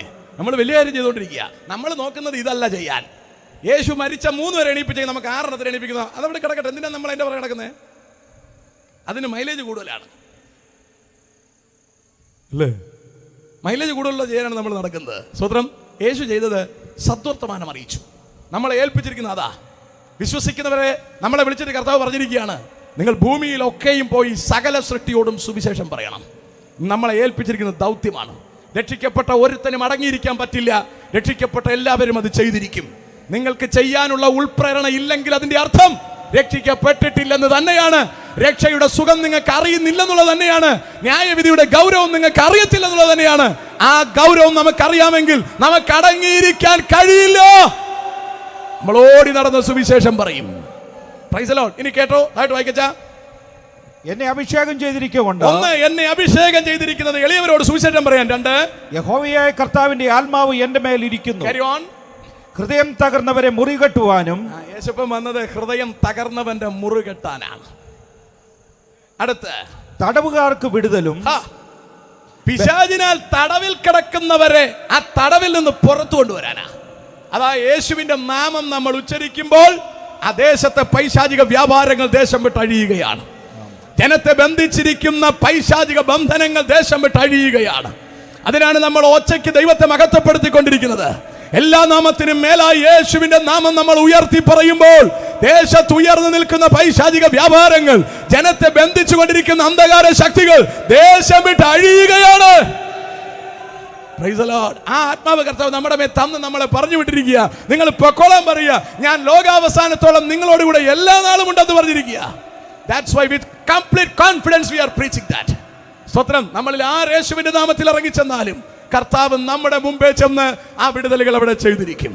ഇനി വായിക്കച്ചാ, പെട്ടെന്ന് വായിക്ക്. തടവുകാർക്ക് വിടുതലും ബദ്ധന്മാർക്ക് സ്വാതന്ത്ര്യവും അറിയിപ്പാനും യഹോവയുടെ പ്രസാദ വർഷവും, അത് കേട്ടോണം, യഹോവയുടെ പ്രസാദ വർഷവും നമ്മുടെ ദൈവത്തിന്റെ പ്രതികാര ദിവസവും. അത് രണ്ടും ചേർന്ന് വരണം. യഹോവയുടെ പ്രസാദം, പ്രതികാരം. ഞാൻ ഇന്നലെ പ്രസംഗിച്ചത് പ്രസാദമാണ്. ഇന്നും പ്രസാദം കയറി വരികയാണ്. പ്രതികാരം പറയാനാണ് ഞാൻ ഉദ്ദേശിച്ചത്. സ്തോത്രം. ഇത് രണ്ടും ഒരു നാണയത്തിന്റെ രണ്ട് ഭാഗങ്ങളാണ്. ഒരു സൈഡിൽ കർത്താവിന്റെ പ്രസാദം, അത് സ്വീകരിച്ചാൽ നമുക്ക് നന്മ, ഇല്ലെങ്കിൽ മറു സൈഡ് കറങ്ങി വരും, അത് പ്രതികാരമാണ്. വായിക്കാം. പ്രസിദ്ധമാക്കുവാനും ദുഃഖിതന്മാരൊക്കെയും ആശ്വസിപ്പിക്കാനും. ദുഃഖിതന്മാരെ ആശ്വസിപ്പിക്കാൻ. ഇങ്ങനെയുള്ള ഏത് ദൈവമാ സുഹൃത്തെ നാട്ടിലുള്ളത്? ദുഃഖിച്ചിരിക്കുന്നവന്റെ കണ്ണുനീർ തുടയ്ക്കുന്ന ഏത് ദൈവമാ? യേശു ഒഴികെ നാട്ടിലുള്ളത്. സ്തോത്രം. ഇവിടെ ഓരോ ദൈവത്തെ പരിപാലിക്കാൻ നടക്കുന്നവന്മാർ അടിയും വെട്ടും കുത്തുമായിട്ട് നടക്കുക. ഞങ്ങളെ ദൈവത്തെ നമുക്കാർക്കും പരിപാലിക്കേണ്ട ആവശ്യമില്ലെന്ന് മാത്രമല്ല, നമ്മുടെ കർത്താവ് എല്ലാവരുടെയും കണ്ണുനീർ തുടയ്ക്കുന്നവനാണ്. സ്തോത്രം. എന്തായിട്ട് വായിക്കാം. സിയോനിലെ ദുഃഖിതന്മാർക്ക് വെണ്ണീറിന് പകരം. മതി. യേശുപ്പൻ വന്നതിന്റെ ഉദ്ദേശം ഇതാ. ഇനി യേശുപ്പന്റെ ഓപ്പോസിറ്റ് പുള്ളിയുടെ ഉദ്ദേശം കൂടി പറഞ്ഞേച്ചും വെച്ച് ഞാൻ ഭാഗം വിട്ടേക്കാം. അച്ഛാ, യെശയ്യാവ് തന്നെ 14-ാം അധ്യായം 12 തൊട്ടങ്ങ് വായിച്ചോളൂ, സമയമില്ലെങ്കിലും. അരുണോദയപുത്രനായ ശുക്ര, നീ എങ്ങനെ ആകാശത്തുനിന്ന് വീണു? യവനാണ് പിശാച്. കർത്താവിന്റെ ഓപ്പോസിറ്റ് പുള്ളി ഇയാളാ. അരുണോദയപുത്രൻ എന്ന് പറഞ്ഞാൽ മൂപ്പരങ്ങ് ഉയരത്തിൽ നിന്ന പുള്ളിയാ. കർത്താവ് ചോദിക്കുക, നീ എങ്ങനെയാ വെട്ടേറ്റ് താഴെ പോകുന്നത്? വായിക്കാം. ജാതികളെ താഴ്ത്തിക്കളഞ്ഞവനെ. യവന്റെ ഒന്നാമത്തെ പണി ജാതികളെ താഴ്ത്തുക എന്നുള്ളതാണ്. ഒരുത്തനും എണ്ണം പിടിക്കാൻ സമ്മതിക്കില്ല. അതാണ് മൂപ്പരുടെ ഒന്നാമത്തെ പണി. യേശുപ്പൻ വന്നത് സദ്വർത്തമാനം പറയാനാ, യവൻ വന്നത് തൊലയ്ക്കാനാ. കേട്ടോളൂ, വായിക്ക്. നീ എങ്ങനെ വെട്ടേറ്റ് നിലത്ത് വീണു? യവൻ വെട്ടേറ്റവനാണ്. യവൻ പറ്റുമെന്നുള്ള എല്ലാവനെയും വെട്ടും. ഞാൻ പറഞ്ഞ മനസ്സിലാകുന്നുണ്ടോ? കഴിയുമെന്നുള്ള എല്ലാവനെയും അവൻ വെട്ടും. വായിക്കാം. ഞാൻ സ്വർഗത്തിൽ കയറും. യവന്റെ ഒരു അസുഖം ഇതാ, ഞാൻ മേളിൽ കയറും. താഴെ നിൽക്കുന്നതേ ഇഷ്ടമില്ല. ഞാൻ ഈ പറയുന്ന യോഗ്യതകൾ, ആദ്യം പറഞ്ഞ യോഗ്യതകൾ യേശുപ്പന്റെ യോഗ്യതകളാണ്. അത് നമ്മളിൽ ഉണ്ടോ എന്ന് നിങ്ങൾ വിലയിരുത്തുക. അതോ ഈ പറയുന്ന യോഗ്യതകളാണോ ഉള്ളതെന്ന് വിലയിരുത്തുക. എന്നിട്ട് നിങ്ങൾ ആരാണെന്ന് വിലയിരുത്തിയിട്ട് വീട്ടിൽ പോവുക. പിടിയിട്ട് കാണുമെന്ന് പ്രത്യാശിച്ചോട്ടെ. വേറെ ഒന്നും പറയാനുള്ള നേരമില്ല. ഈ സംഭവം 2 ലൈൻ ഇങ്ങനെ പറയും. കൊറോണ ഉള്ളവർക്ക് ഇങ്ങനെ, ഇല്ലാത്തവർക്ക് ഇങ്ങനെ എന്ന് പറയും പോലെ യേശുപ്പന്റെ രീതി ഇങ്ങനെ, ചെകുത്താന്റെ രീതി ഇങ്ങനെ. നിങ്ങളുടെ അകത്തുള്ള രീതി ഏതാണെന്ന് നോക്കി ഗുണം പിടിക്കണോ വേണ്ടെന്നൊക്കെ നിങ്ങൾ തീരുമാനിച്ച് ആലോചിച്ച് ചെയ്തോളീ. കാരണം കണക്ക് ബോധിപ്പിക്കേണ്ടത് നിങ്ങളാണ്. ഇത് അവതരിപ്പിച്ചാൽ ഉടനെ എന്റെ പണി തീർന്നു. എന്നെ ഇവിടെ വിളിച്ചത് മോശ മരുഭൂമിയിൽ താമ്രസർപ്പത്തെ ഉയർത്തിയതുപോലെ പൊക്കിപ്പിടിക്കുക. മാക്സിമം പൊക്കിപ്പിടിക്കുക. എന്റെ തൊണ്ടയ്ക്ക് ഇത്രയേ ആംബിയർ ഉള്ളൂ, മാക്സിമം ഞാൻ പൊക്കിപ്പിടിച്ചിരിക്കുകയാണ്. സ്തോത്രം. നിങ്ങൾ സ്വീകരിക്കുന്നയോ ഇല്ലയോ എന്നുള്ളത് നിങ്ങളുടെ ജോലിയാണ്. That's none of my business. സ്തോത്രം. നമ്മളെല്ലാവരും ഗുണം പിടിക്കണമെന്ന് ഇവിടെ ഇരിക്കുന്ന എല്ലാവരും ആഗ്രഹിക്കുന്നു. കർത്താവ് ആഗ്രഹിക്കുന്നു, ദൈവസഭ ആഗ്രഹിക്കുന്നു, എല്ലാവരും ആഗ്രഹിക്കുന്നു. പക്ഷേ നമ്മൾ മനസ്സ് വയ്ക്കാതെ ഗുണം പിടിക്കുകയല്ല. സ്തോത്രം. താഴ്ത്ത് വായിച്ചു വിട്ടോച്ചാ. ഞാൻ സ്വർഗത്തിൽ കയറും. എന്റെ സിംഹാസനം ദൈവത്തിന്റെ നക്ഷത്രങ്ങൾക്ക് മീതെ വെക്കും. ഞാൻ നക്ഷത്രമണ്ഡലത്തിന്റെ ഒക്കെ മേളിൽ പോകും. താഴെ ഒന്നും ഞാൻ നിൽക്കുകയല്ല. ഞാൻ അടുത്ത ഇലക്ഷനിൽ നിൽക്കും. ഞാൻ ഇവിടുത്തെ MLA ആവും, MLA ആയിട്ട് മന്ത്രിയാവും, മന്ത്രിയായിട്ട് തന്ത്രിയാവും, ഇങ്ങനെ പറഞ്ഞു നടക്കുക അല്ലേ? അതിൻ്റെയൊക്കെ സാമ്പിൾ കാണണമെങ്കിൽ ഈ ദിവസങ്ങളിൽ സഭകളുടെ തലസ്ഥാനത്ത് നടക്കുന്ന വീഡിയോ ഒക്കെ യൂട്യൂബിൽ കിടപ്പുണ്ട്. ഞാൻ കയറുമടാ. അതെല്ലാം ഈ ആത്മാവിനാൽ നിറഞ്ഞിരിക്കുന്നതാണ്. പോലീസുകാർ വട്ടം പിടിച്ചാണ് പിടിച്ചു മാറ്റാൻ ശ്രമിക്കുന്നത്. ഒരുത്തനും മാറുന്നില്ല, ഇടിച്ചു നിൽക്കുകയാണ്. നല്ല സുന്ദരൻ അന്യായ ഭാഷകളാണ് വിളമ്പുന്നത്. കേൾക്കാൻ നല്ല ഇൻപമാണ്. സ്തോത്രം. അവനൊക്കെ ഏതവനായാലും ഏത് വെള്ളയുടുപ്പിട്ടിരുന്നാലും ഈ ആത്മാവാണ് അവരുടെ മേൽ വ്യാപരിച്ചു കൊണ്ടേയിരിക്കുന്നത്. ഞാൻ കയറും, അവനെ ഇങ്ങോട്ട് ഇറക്കടാ, അവനെ താഴെ തള്ളിയിടടാ, ഞാൻ കയറാൻ പോകുന്നടാ. മറ്റവനാണെങ്കിൽ മാറിക്കൊടുക്കത്തൂല്ല. കസേര കിട്ടിയവൻ കൊന്നു കളഞ്ഞാൽ വിട്ടുകൊടുക്കുകയല്ല. വെളിയിൽ കിടക്കുന്നവൻ കസേര പിടിക്കാനുള്ള അടിയും. അടിയോടടി. എന്താ കാര്യം? ഗുണം പിടിക്കാത്തതിന്റെ കാര്യമാ. നിങ്ങൾക്ക് കുറച്ച് പേർക്ക് സംഭവം പിടികിട്ടി, ബാക്കിയുള്ളവരിങ്ങനെ ബ്ലിങ്കസ് ആയിട്ടിരിക്കുകയാണ്. മനസ്സിലാകാത്ത നിങ്ങൾ ഭാഗ്യവാന്മാർ. ഇത് പൊളിച്ച് പറയണമെന്ന് എനിക്കുണ്ട്, പക്ഷേ അതിനുള്ള സമയമില്ല എനിക്ക്. വേറെ ഒരുപാട് കാര്യം പറയാനുണ്ട്. പിശാചിനെ കുറിച്ച് പറയാൻ സമയം ചെലവഴിക്കുന്നതിനേക്കാൾ യേശപ്പനെ കുറിച്ച് 2 വാക്ക് പറയാനുണ്ട്. ഇത് കേട്ടോ, വെറുതെ കേട്ടോ, അച്ഛാ വായിച്ചു വിട്ടൂടെ. ഉത്തരദിക്കിന്റെ അതിർത്തിയിൽ സമാഗമ പർവ്വതത്തിന്മേൽ ഞാൻ ഇരുന്നരുളും. ഇതാണ് പിശാചിന്റെ പരിപാടി. ഞാൻ അരുളും. എല്ലാവരും കേട്ടോണ്ടിരിക്കണം. ഇവന് മൈക്ക് കൊടുത്താൽ കൊന്നുകളഞ്ഞ മൈക്ക് തരികയല്ല. വായിക്കേ. ഞാൻ മേഘോന്നതകൾക്ക് മീതെ കയറും. ഞാൻ താഴെ നിൽക്കുന്ന ഒരു പരിപാടി എനിക്കില്ല. ഒന്നിന് സെക്രട്ടറി, അല്ലെങ്കിൽ ഖജാൻജി, അല്ലെങ്കിൽ പ്രസിഡന്റ്, അല്ലെങ്കിൽ വൈസ് പ്രസിഡന്റ്. താഴെയുള്ളൊരു കളിയില്ല. ഇപ്പൊ പിടികിട്ടിയെന്ന് തോന്നുന്നു കേട്ടോ. ശ്വസിക്കുന്നത് പോലുമില്ല. മതി, വായിക്കേ. ഞാൻ അത്യുന്നതനോട് സമനാകും. ഞാൻ അങ്ങ് മേളിൽ പോയി സമനാവും. ഈ ഒരു താല്പര്യം നിങ്ങളുടെ ഉള്ളിൽ ഇങ്ങനെ അലയടിക്കുന്നുണ്ടെങ്കിൽ ഒരു കാര്യം ഉറപ്പാണ്, നിങ്ങളുടെ അകത്ത് ചെകുത്താൻ തന്നെയാണ്. ഏതെങ്കിലും കൃപയുള്ള ദൈവാസന്റെ അടുത്തുകൊണ്ട് ഇങ്ങനെ കറക്കി തൂക്കി ഇടിച്ച് എടുത്ത് കളയുക. Price the Lord. ആ പിശാച് കയറിയ വലിയ പാടാണ്. ഈ പുള്ളി പോവുകയല്ല, അതാ എന്റെ പ്രശ്നം. യേശപ്പൻ വാതുക്ക നിന്ന് മുട്ടുകയാണ്. എവനും ഇവിടെ മുട്ടലൊന്നുമില്ല, ഇടിച്ച് കയറുകയാണ്. അതുകൊണ്ട് നിങ്ങളുടെ അകത്ത് തിളച്ചു നിൽക്കുന്ന സാധനം ഏതാണെന്ന് നിങ്ങൾ ആലോചിച്ച് നോക്കി നിങ്ങളുടെ കോർട്ടിൽ വിടുകയാണ്. താഴോട്ട് ഇനി 2 കൂടെ പുള്ളി മൂപ്പരുടെ സ്വഭാവം കേട്ടോ. വായിച്ചോ. എന്നല്ലോ നീ ഹൃദയത്തിൽ പറഞ്ഞത്. വായിച്ചോ. എന്നാൽ നീ പാതാളത്തിലേക്ക്, നാശകൂപത്തിന്റെ അടിയിലേക്ക് തന്നെ വീഴും. നീ വീഴാൻ പോകുന്ന എവിടാന്നറിയാവോ? യേശപ്പൻ വന്നത് എവിടെന്നാ? അവർക്കെന്നാ വരുന്നേ? യവൻ എവിടെന്നാ? യവന്റെ അടുത്ത് പറയുക, നീ നാശകൂപത്തിലോട്ട് പോകും. അതുകൊണ്ടെങ്കിൽ മേളിൽ കയറാൻ, പ്രസിഡന്റ് ആവാൻ, സൂപ്രണ്ട് ആവാൻ നടക്കുന്നെങ്കിൽ ഓർത്തോണം, പാതാളത്തിൽ പോവും. നിന്റെ കൂടെയുള്ള എല്ലാവരെയും വലിച്ചോണ്ട് പോവും. സൂക്ഷിച്ചോണം. വായിച്ചോ, വെറുതെ കേട്ടോ. നിന്നെ കാണുന്നവർ നിന്നെ ഉറ്റുനോക്കി. നിന്നെ കാണുന്നവർ നിന്നെ ഉറ്റുനോക്കി ഭൂമിയെ നടുക്കുകയും. ഇവന്റെ സ്വഭാവം എന്തായിരുന്നു? ഭൂമിയെ നടുക്കുകയാണ്. രാജ്യങ്ങളെ കുലുക്കുകയും. ഇവൻ ഇങ്ങോട്ട് വന്ന് മീറ്റിങ്ങിനൊക്കെ ഇറങ്ങിക്കഴിഞ്ഞാൽ നടുക്കി കളയും. ബാക്ക്ഗ്രൗണ്ട് മ്യൂസിക് ഒക്കെ ഇട്ട് കൊടുത്താലേ വരുള്ളൂ. സ്തോത്രം. ഭൂമിയെ നടുക്കുകയും രാജ്യങ്ങളെ കുലുക്കുകയും. രാജ്യങ്ങളെയൊക്കെ കുലുക്കി കളയും. ഞാൻ പിശാചിന്റെ സ്വഭാവമാണ് പറയുന്നത്. അതിനോട് സാമ്യമുള്ള ആരെങ്കിലും നിങ്ങൾക്ക് തോന്നുകയോ നിങ്ങൾക്ക് സാമ്യമുണ്ട് എന്ന് തോന്നുകയോ ചെയ്യുന്നതിൽ കമ്പനിക്ക് ഉത്തരവാദിത്വമില്ല. അത് തോന്നുന്നത് ചുമ്മാ തോന്നുന്നതല്ല, ഒറിജിനലായിട്ട് തോന്നുന്നതാണ് നിങ്ങൾക്ക്. സ്തോത്രം. വായിച്ചോ. ഭൂതലത്തെ മരുഭൂമി പോലെയാക്കും. ചില മിടുക്കന്മാര് കയറി കസേരപ്പുറത്തിരുന്നതിന് ശേഷമല്ലേ സഭയ്ക്കകത്തുള്ള മുഴുവൻ അന്തരീക്ഷം പോയത്? സഭ മുഴുവൻ മരുഭൂമി പോലെ ആയില്ലേ?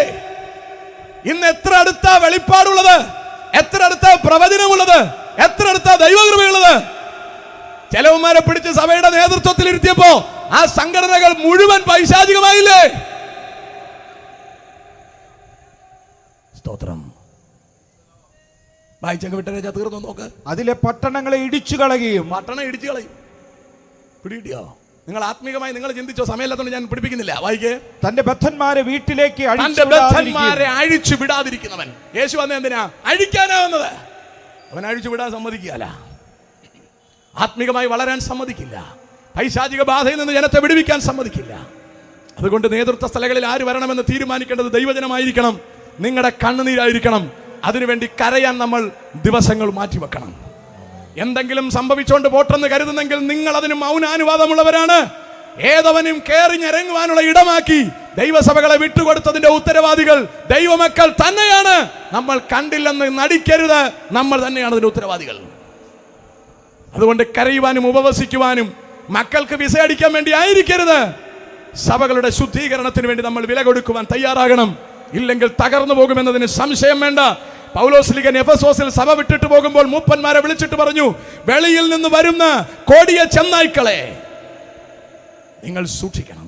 ആടുകളെ ആദരിക്കാതെ അവരുടെ പാലും തോലും മാത്രം നോട്ടമുള്ള കുറുക്കന്മാരെ നിങ്ങൾ സൂക്ഷിക്കണം. നമ്മൾ സൂക്ഷിച്ചില്ല. നമ്മുടെ പാലും തോലും ഇറച്ചിയും യൗമാർ തിന്ന് പുഷ്ടിവച്ചു. നമ്മൾ ഇപ്പോഴും അനങ്ങുന്നില്ല. ഇനിയും നമ്മൾ അനങ്ങിയില്ലെങ്കിൽ, ഇനിയും നമ്മൾ മിണ്ടാതിരുന്നാൽ പിശാചുക്കൾ നമ്മുടെ സഭകളെ കൈക്കലാക്കും. അതുകൊണ്ട് ഉണരുക. മലയാളക്കരയിൽ 100 കൊല്ലമായി ദൈവസഭ തകർന്നിരിക്കുന്നു, തരിപ്പണമായിരിക്കുന്നു, ഇല്ലാതായിരിക്കുന്നു. ഇനി ഒരു ഉണർവ് ആവശ്യമെങ്കിൽ നമ്മൾ ദൈവസന്നിധിയിൽ എഴുന്നേൽക്കേണ്ടിയിരിക്കുന്നു. 100 കൊല്ലങ്ങൾക്ക് മുമ്പ് പിതാക്കന്മാർ നെഞ്ചും നെറ്റിയും കൊടുത്തിറങ്ങിയതുപോലെ ഇറങ്ങാൻ നെഞ്ചുറപ്പുള്ള ചിലരെ പരിശുദ്ധാത്മാവ് ഈ ദിവസങ്ങളിൽ അന്വേഷിക്കുകയാണ്. നമ്മൾ ഇറങ്ങുവാൻ തയ്യാറായാൽ, ഏത് കാട്ടിലിരുന്ന് കർത്താവിനെ സേവിക്കുവാൻ തയ്യാറായാലും, കാട്ടിൽ നിന്ന് കിന്നരത്തോടുകൂടി പിടിച്ച് പുറത്തേക്ക് കൊണ്ടുവന്ന അഭിഷേക തൈലം തലയിൽ ഒഴിച്ച് അവനെ രാജാസ്ഥാനത്തിൽ എത്തിച്ചതുപോലെ ദൈവം വിശ്വസ്തന്മാരെ നോക്കിക്കൊണ്ടിരിക്കുന്നു. മലയാളക്കരയിലെ സഭ തകരുവാൻ എന്റെ ദൈവം അനുവദിക്കുകയില്ല. കർത്താവിന്റെ ശരീരത്തെ കൊണ്ട്, കർത്താവിനാൽ സ്ഥാപിക്കപ്പെട്ട സഭയെ ഇല്ലാതാകാൻ അവൻ അനുവദിക്കില്ല. അതുകൊണ്ട് ജനം കരയുവാൻ തയ്യാറാകണം. കർത്താവ് പറഞ്ഞത്, ഞാൻ എൻ്റെ സഭയെ പണിയും, പാതാള ഗോപുരങ്ങൾ ജയിക്കില്ല. പത്രോസിനെ പോലെ നിൽക്കാൻ ചിലരെ കർത്താവ് ആഗ്രഹിക്കുന്നു. നമ്മൾ ഏൽപ്പിച്ചു കൊടുക്കാൻ ഈ രാത്രിയിൽ തയ്യാറാകണമെന്ന് ആത്മനിറവിൽ നിങ്ങളോട് പറയാൻ കഴിയുന്നതിൽ എനിക്ക് സന്തോഷമുണ്ട്. ഞാൻ വളരെ വേഗം അവസാനിപ്പിക്കാൻ താല്പര്യപ്പെടുന്നു. താഴ്ത്തു വായിച്ച ദൈവാസനെ, ജാതികളുടെ സകല രാജാക്കന്മാരും. മതി. ഇനി അവനെ കുറിച്ച് വേറെ വിശദീകരണങ്ങൾ പറയുകയാണ്. I like to finish it. സ്വത്രം ഇത് ഗൗരവമായി നമ്മൾ തിരിച്ചറിയണം. അപ്പൊ ഞാൻ ഇപ്പൊ പറഞ്ഞത് യേശുപ്പം വന്നതിന്റെ ഉദ്ദേശവും ചെകുത്താന്റെ ഉദ്ദേശവും നമ്മളിൽ നിറവേറുന്നത് ഏതാണെന്ന് നിങ്ങൾ നോക്കുക. നമ്മുടെ വായിന്ന് വരുന്ന സദ്വർത്തമാനം തന്നെയോ അതോ യവന്റെ വർത്തമാനമോ? നമ്മൾ ബദ്ധന്മാരെ അഴിച്ചുവിടാൻ തന്നെയാണോ നിൽക്കുന്നത്, അതോ മര്യാദയ്ക്ക് നടക്കുന്നവരെ പിടിച്ച് കെട്ടാനാണോ നിൽക്കുന്നത്? What we are doing, which spirit is working through you? രണ്ട് സ്പിരിറ്റ് ഉണ്ട്. ഒന്ന് the spirit of truth, another one the spirit of error. The spirit of truth and spirit of error. സ്തോത്രം. സത്യത്തിന്റെ ആത്മാവും വഞ്ചനയുടെ ആത്മാവും. സ്തോത്രം. the spirit of error. 1 യോഹന്നാൻ 4 ഇപ്പൊ അങ്ങോട്ട് പോകുന്നില്ല. കാര്യങ്ങൾ ഏറെക്കുറെ നിങ്ങൾക്ക് മനസ്സിലായി എന്ന ധാരണയിൽ ഞാൻ ആ ഭാഗം വിട്ടിട്ട് മുൻപിലേക്ക് പോവുകയാണ്. അപ്പോൾ യേശു വരുന്നതിന്റെ അടുത്ത വരവിന്റെ ഒന്നാമത്തെ ഫേസിന്റെ ഉദ്ദേശം എന്നെയും നിങ്ങളെയും ചേർത്തോണ്ട് പോരാ. രണ്ടാമത്തെ വരവ് മധ്യാകാശത്തിലല്ല, ഒലിവ് മലയിൽ വരും. ആ വരവിന്റെ ഉദ്ദേശം തന്റെ ജനമായ ഇസ്രായേലിനെ ചേർക്കാനാ. വേണമെങ്കിൽ ഒരു റെഫറൻസ് വായിച്ചു ഞാൻ വിട്ടേക്കാം. വെളിപ്പാട് പുസ്തകം 19-ാം അധ്യായം 11 മുതൽ ചില വാക്യങ്ങൾ. അനന്തരം സ്വർഗം തുറന്നിരിക്കുന്നതും ഒരു വെള്ളക്കുതിര പ്രത്യക്ഷനായി, അതിന്മേലിരിക്കുന്നവന് വിശ്വസ്തനും സത്യവാനും എന്ന് പേർ. അവൻ നീതിയോടെ വിധിക്കുകയും പോരാടുകയും ചെയ്യുന്നു. അവന്റെ കണ്ണ് അഗ്നിജ്വാല, തലയിൽ അനേകം രാജമുടികൾ. അത് അവനല്ലാതെ ആർക്കും പറഞ്ഞുകൂടാ. അവൻ രക്തം തളിച്ച ഉടുപ്പ് ധരിച്ചിരിക്കുന്നു. സ്വർഗത്തിൽ നിന്ന് ഇറങ്ങി വരികയാണ് രക്തം തളിച്ച ഉടുപ്പ് ധരിച്ചുകൊണ്ട്. നമ്മളെ ചേർക്കാൻ വരുന്നത് അഗ്നിജ്വാലയിൽ ഗംഭീരനാദത്തോടും പ്രധാന ദൂതന്റെ ശബ്ദത്തോടും മേഘത്തിൽ നിന്ന് ഇറങ്ങി സ്വർഗത്തിലെ വരത്തുള്ളൂ. താഴാറ്റം വരെ വരില്ല. നമ്മൾ ഇവിടെ നിന്ന് രൂപാന്തരപ്പെട്ട് മേലോട്ട് പോകും. ഈ വരവ് അങ്ങനല്ല, നേരെ ഒലിവ് മലയിൽ വരും. വിശദീകരിക്കാൻ ഞാൻ അവിടേക്ക് പോയാൽ എനിക്ക് അതിനുള്ള സമയം കിട്ടില്ല. അതുകൊണ്ട് ഞാൻ ആ ഭാഗം തൊടുന്നില്ല. യേശുക്രിസ്തു താഴേക്ക് ഇറങ്ങി വരുമ്പോഴുള്ള രംഗം, ഇസ്രായേലിനെ ലോകരാഷ്ട്രങ്ങൾ മുഴുവൻ ഒറ്റപ്പെടുത്തി ഒരു സൈഡിൽ കൊണ്ട് നിർത്തും, മറു സൈഡിൽ മുഴുവൻ ലോകരാഷ്ട്രങ്ങൾ ഒരുമിച്ച് നിൽക്കും. അന്നാണ് യേശുക്രിസ്തു ഒലിവ് മലയിൽ ഇറങ്ങി വരുന്നത്. ഒലിവ് മലയിൽ യേശുക്രിസ്തു ഇറങ്ങി വരുമ്പോൾ മുഴുവൻ ലോകരാഷ്ട്രങ്ങളും ഒരുമിച്ച് നിൽക്കുന്നു, ഇസ്രായേൽ ഒറ്റയ്ക്ക്. ഇസ്രായേലിനെ കശാപ്പ് ചെയ്യുക എന്നുള്ളതാണ് അവരുടെ ഉദ്ദേശം. ഇസ്രായേലിനെ ഭൂമിയിൽ നിന്ന് ഇല്ലാതാക്കുക എന്നുള്ളതാണ് അവരുടെ ഉദ്ദേശം. പക്ഷേ അതൊരിക്കലും നടക്കില്ല. ഇരമ്യാവ് പ്രവചനം പറയുമ്പോൾ ഇങ്ങനെയാണ് പറയുന്നത്: സൂര്യനെ പകൽ വെളിച്ചത്തിനും ചന്ദ്രന്റെയും നക്ഷത്രങ്ങളുടെയും വ്യവസ്ഥയെ രാത്രി വെളിച്ചത്തിനും നിയമിച്ചിരിക്കുന്നവനും, കടലിലെ തിരകൾ അലറുവാൻ തക്കവണ്ണം അതിനെ ഇളക്കുന്നവനും, സൈന്യങ്ങളുടെ യഹോവ എന്ന നാമമുള്ളവനുമായ യഹോവ ഇപ്രകാരം അരുളി ചെയ്യുന്നു: ഈ വ്യവസ്ഥ എന്റെ മുമ്പിൽ നിന്ന് മാറിപ്പോകുന്നുവെങ്കിൽ ഇസ്രായേൽ സന്തതിയും സദാകാലവും ഒരു ജാതിയാകാതെ വണ്ണം മാറിപ്പോകും. എന്ന് പറഞ്ഞാൽ, രാവിലെ സൂര്യൻ ഉദിക്കാതെ വണ്ണം തടുക്കാൻ നെഞ്ചുറപ്പുള്ളൊരു ഗവൺമെന്റ് ഭൂപരപ്പിലുണ്ടായാൽ, വൈകുന്നേരം ചന്ദ്രനും നക്ഷത്രങ്ങളും വരുവാൻ കഴിയാതെ വണ്ണം തടുക്കാൻ കഴിയുന്ന ഒരു ഗവൺമെന്റ് ഭൂപരപ്പിലുണ്ടായാൽ, കടലിലെ തിരകൾ അനങ്ങാതെ വണ്ണം തടുക്കാൻ കഴിവുള്ള ഒരു ഗവൺമെന്റ് ഉണ്ടായാൽ ഇസ്രായേലിനെ നശിപ്പിക്കാമെന്നാണ്. ഇതൊന്നും നടക്കുന്ന കഥകളല്ല. അതിന്റെ അർത്ഥം കർത്താവിന് ഇസ്രായേലിനെ നശിപ്പിക്കാൻ പദ്ധതിയില്ലെന്ന് മാത്രമല്ല, കർത്താവ് പറയാണ്, ഞാൻ ഇസ്രായേലിനെ അവന്റെ രാജ്യത്തേക്ക് മടക്കി കൊണ്ടുവരും. സ്തോത്രം. 6 സാമ്രാജ്യങ്ങൾ 6 വട്ടം ഇസ്രായേലിനെ തച്ചുടയ്ക്കാൻ ശ്രമിച്ചിട്ടും ആ 6 സാമ്രാജ്യങ്ങളും, Egypt, Assyria, Babylon, Medo Persia, Greece and Rome, 6 സാമ്രാജ്യങ്ങളും ഇന്ന് മണ്ണിന്റെ പുറത്തില്ല. ഇസ്രായേൽ ലോകത്തിന്റെ മധ്യഭാഗത്ത് ഉഷാറ് ജാതിയായിട്ട് നിൽക്കുകയാണ്. അവനെ നശിപ്പിക്കുവാൻ ലോകരാഷ്ട്രങ്ങൾ തയ്യാറെടുത്തുകൊണ്ടിരിക്കുന്നു. നിങ്ങൾക്കറിയാം അവിടുത്തെ കാര്യങ്ങൾ, നിങ്ങൾക്കറിയാം. ഞാൻ ആ ഭാഗമൊന്നും ഇപ്പൊ തൊടുന്നില്ല. ഇവരെല്ലാവരും കൂടെ ഒരുമിച്ച് ചേർന്ന് അമേരിക്കയും ബ്രിട്ടനും സഖ്യകക്ഷികളും ഫസ്റ്റ് റൗണ്ടിൽ മറുസൈഡ് നിൽക്കും, അമേരിക്കയുടെ കൂടെ നിൽക്കും. പക്ഷേ സെക്കൻഡ് റൗണ്ട് ആകുമ്പോൾ ഇവരെല്ലാം മറുസൈഡ് ചാടും. ഇസ്രായേലിനെ ഒറ്റയ്ക്കാക്കി ഒലിവ് മലയുടെ ഒരു ഭാഗത്ത് കൊണ്ട് മധ്യധരണിക്കടലിലേക്ക് തള്ളിക്കളയാൻ പാകത്തിന് കൊണ്ട് നിർത്തിയിരിക്കുമ്പോൾ അവരുടെ രാജാവായ യഹൂദാഗോത്രത്തിലെ സിംഹവും ദാവീദിന്റെ വേരുമായവൻ സ്വർഗത്തിൽ നിന്ന് താഴേക്ക് ഇറങ്ങി വരും. രക്തം തളിച്ച ഉടുപ്പിട്ടുകൊണ്ടൊരു വരവുണ്ട്. എന്തിനാ വരുന്നത്? ജാതികളെ ന്യായം വിധിക്കാൻ. അന്ന് ഇസ്രായേൽ കുത്തിയവങ്കലേക്ക് നോക്കും. ഇസ്രായേൽ മുഴുവനായി രക്ഷിക്കപ്പെടും. ഒരു വാക്യം വേണമെങ്കിൽ വായിക്കാം. സഖരിയ പ്രവചനം 14-ാം അധ്യായം 4-ാം വാക്യം. സഖരിയ പ്രവചനം 14-ാം അധ്യായം 4-ാം വാക്യം. അന്നാളിൽ അവന്റെ കാൽ യെരൂശലേമിനെതിരെ കിഴക്കുള്ള ഒലിവ് മലയിൽ നിൽക്കും. ഒലിവ് മല കിഴക്ക് പടിഞ്ഞാറായി നടുവേ പിളർന്നു ഒലിവ് മല കിഴക്ക് പടിഞ്ഞാറായി നടുവേ പിളർന്നു പോകും. ഏറ്റവും വലിയൊരു താഴ്വര ഉളവായി വരും. ഏറ്റവും വലിയ യഹോശാഫാത്ത് താഴ്വര. അർമഗദോൻ യുദ്ധമാണ് അവിടെ നടക്കുന്നത്. ഇന്ന് യേശുവിന്റെ വരവ് കഴിഞ്ഞാൽ നാളെ മുതൽ യുദ്ധമാണ്. 7 കൊല്ലമാണ് യുദ്ധം. ആ യുദ്ധം സമാപിക്കുന്നത് അർമഗദോനിലാണ്. അതാണ് ഈ പറഞ്ഞ സംഭവം. നസറേനായ യേശു ക്രിസ്തു ഭൂമിയിലേക്ക് ഇറങ്ങി വരുന്ന ഒരു രംഗം. യേശു ഈ ഭൂമിയിൽ വന്ന് ഇസ്രായേൽ പൂർണ്ണമായും രക്ഷിക്കപ്പെടും. ജാതികളെ കർത്താവ് കൊല്ലും. കൊല്ലുന്നതിനെ കുറിച്ച് ഒരുപാട് വിശദീകരണങ്ങളുണ്ട്. സമയക്കുറവ് കാരണം ഞാൻ ഒന്നും തൊടുന്നില്ല. ജാതികളെ കർത്താവ് കൊല്ലും. എന്നിട്ട് ഈ ഭൂമിയിൽ 1000 ആണ്ട് വാഴ്ച കർത്താവ് വയ്ക്കും. 1000 ആണ്ട് വാഴ്ച ദൈവസഭയ്ക്ക് വേണ്ടിയല്ല, ഇസ്രായേലിന് വേണ്ടിയാണ്. സ്വത്രം. ആ ഭാഗം തൽക്കാലം അവിടെ കിടക്കട്ടെ, നമ്മൾ അങ്ങോട്ടും പോകുന്നില്ല. ഒരു വാക്ക് പറഞ്ഞു നിർത്തിയാൽ, യേശു ക്രിസ്തു വരുന്നത് എന്തിനാണെന്ന് ചോദിച്ചാൽ, നമ്പർ 1 തന്റെ കാന്തയെ ചേർത്ത് സ്വർഗത്തിൽ കൊണ്ടുപോകാൻ. നമ്പർ 2 ഇസ്രായേലിന് രാജ്യം സ്ഥാപിച്ചു കൊടുക്കാൻ. നമ്പർ 3 ജാതികളെ ന്യായം വിധിച്ച് നരകത്തിലിടാൻ. വെളിപ്പാട് പുസ്തകം 20-ാം അധ്യായം 11 മുതൽ 1-2 വാക്യങ്ങൾ കൂടി വായിക്കാം. ഒരു നിമിഷം നിൽക്കാ. ഞാൻ വലിയൊരു വെള്ള സിംഹാസനവും അതിൽ ഒരുത്തൻ ഇരിക്കുന്നതും കണ്ടു. അവന്റെ സന്നിധിയിൽ നിന്ന് ഭൂമിയും ആകാശവും ഓടിപ്പോയി. കണ്ടോ? സിംഹാസനത്തിൽ ഒരുത്തനായിരിക്കുന്നത്. അവിടെ ഫുൾ ബെഞ്ച്, ഹാഫ് ബെഞ്ച് ഒന്നുമില്ല, ഒറ്റ ബെഞ്ച്, സ്പെഷ്യൽ ബെഞ്ചാണ്.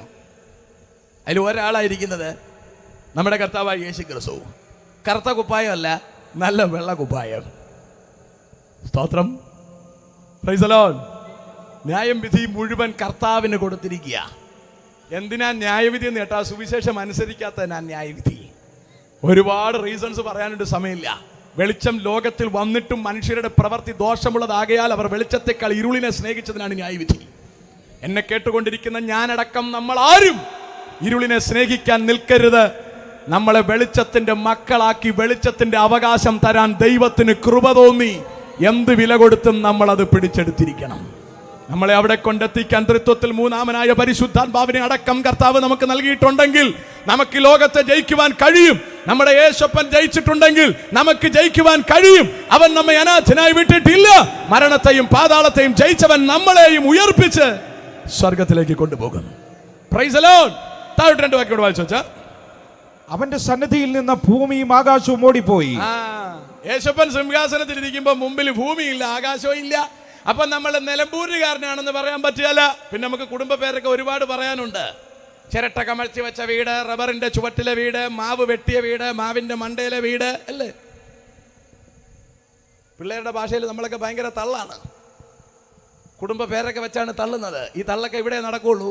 ന്യായാസനത്തിന് മുമ്പിൽ ചെല്ലുമ്പോൾ ഭൂമിയെ തള്ളി മാറ്റിയിട്ടാണ് നമ്മളെ നിർത്തുന്നത്. ഒരു തള്ളും നടക്കൂല. Price the Lord. നമ്മൾ നിലമ്പൂരിൽ നിന്ന് വന്നതാണ്. അവിടെ ഒരു ഊരും ഇല്ല, മര്യാദയ്ക്ക് ഇവിടെ നിൽക്കുക. ഭൂമിയില്ല, ആകാശമില്ല. പിന്നെ എവിടെ നിൽക്കും? എയറിൽ നിർത്തിയാണ് കളി. ഇവിടെ താങ്ങാൻ ഒരുപാട് പേര് കാണും. ഇവിടെ ഒരുപാട് പേര് കൂട്ടി നിൽക്കാൻ കാണും.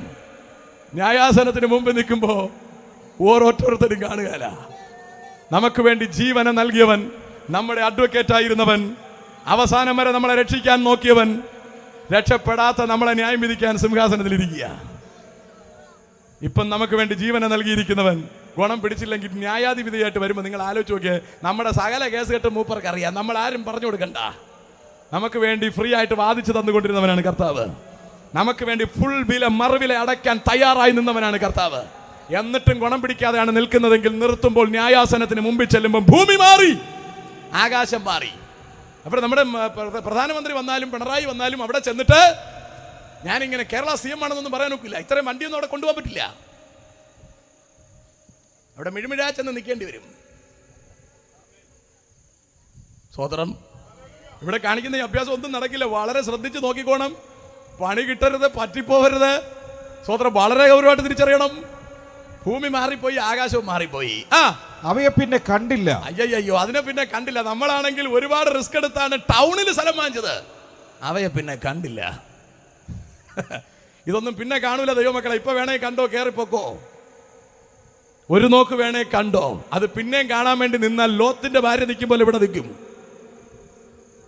ഇതുമായിട്ട് വളരെ ബന്ധമുണ്ടെങ്കിൽ അവിടെ നിന്ന് ഓടിയിട്ടും കാര്യമല്ല. ലോത്തും മക്കളും കൊണ്ട് ഓടി. എന്തിനാണ് വെറുതെ ഓടിയത്? അവിടെ കിടന്ന് ചാവുന്നതായിരുന്നു നല്ലത്. മനസ്സിലാകുന്നു എന്ന് പ്രതീക്ഷിക്കുന്നു.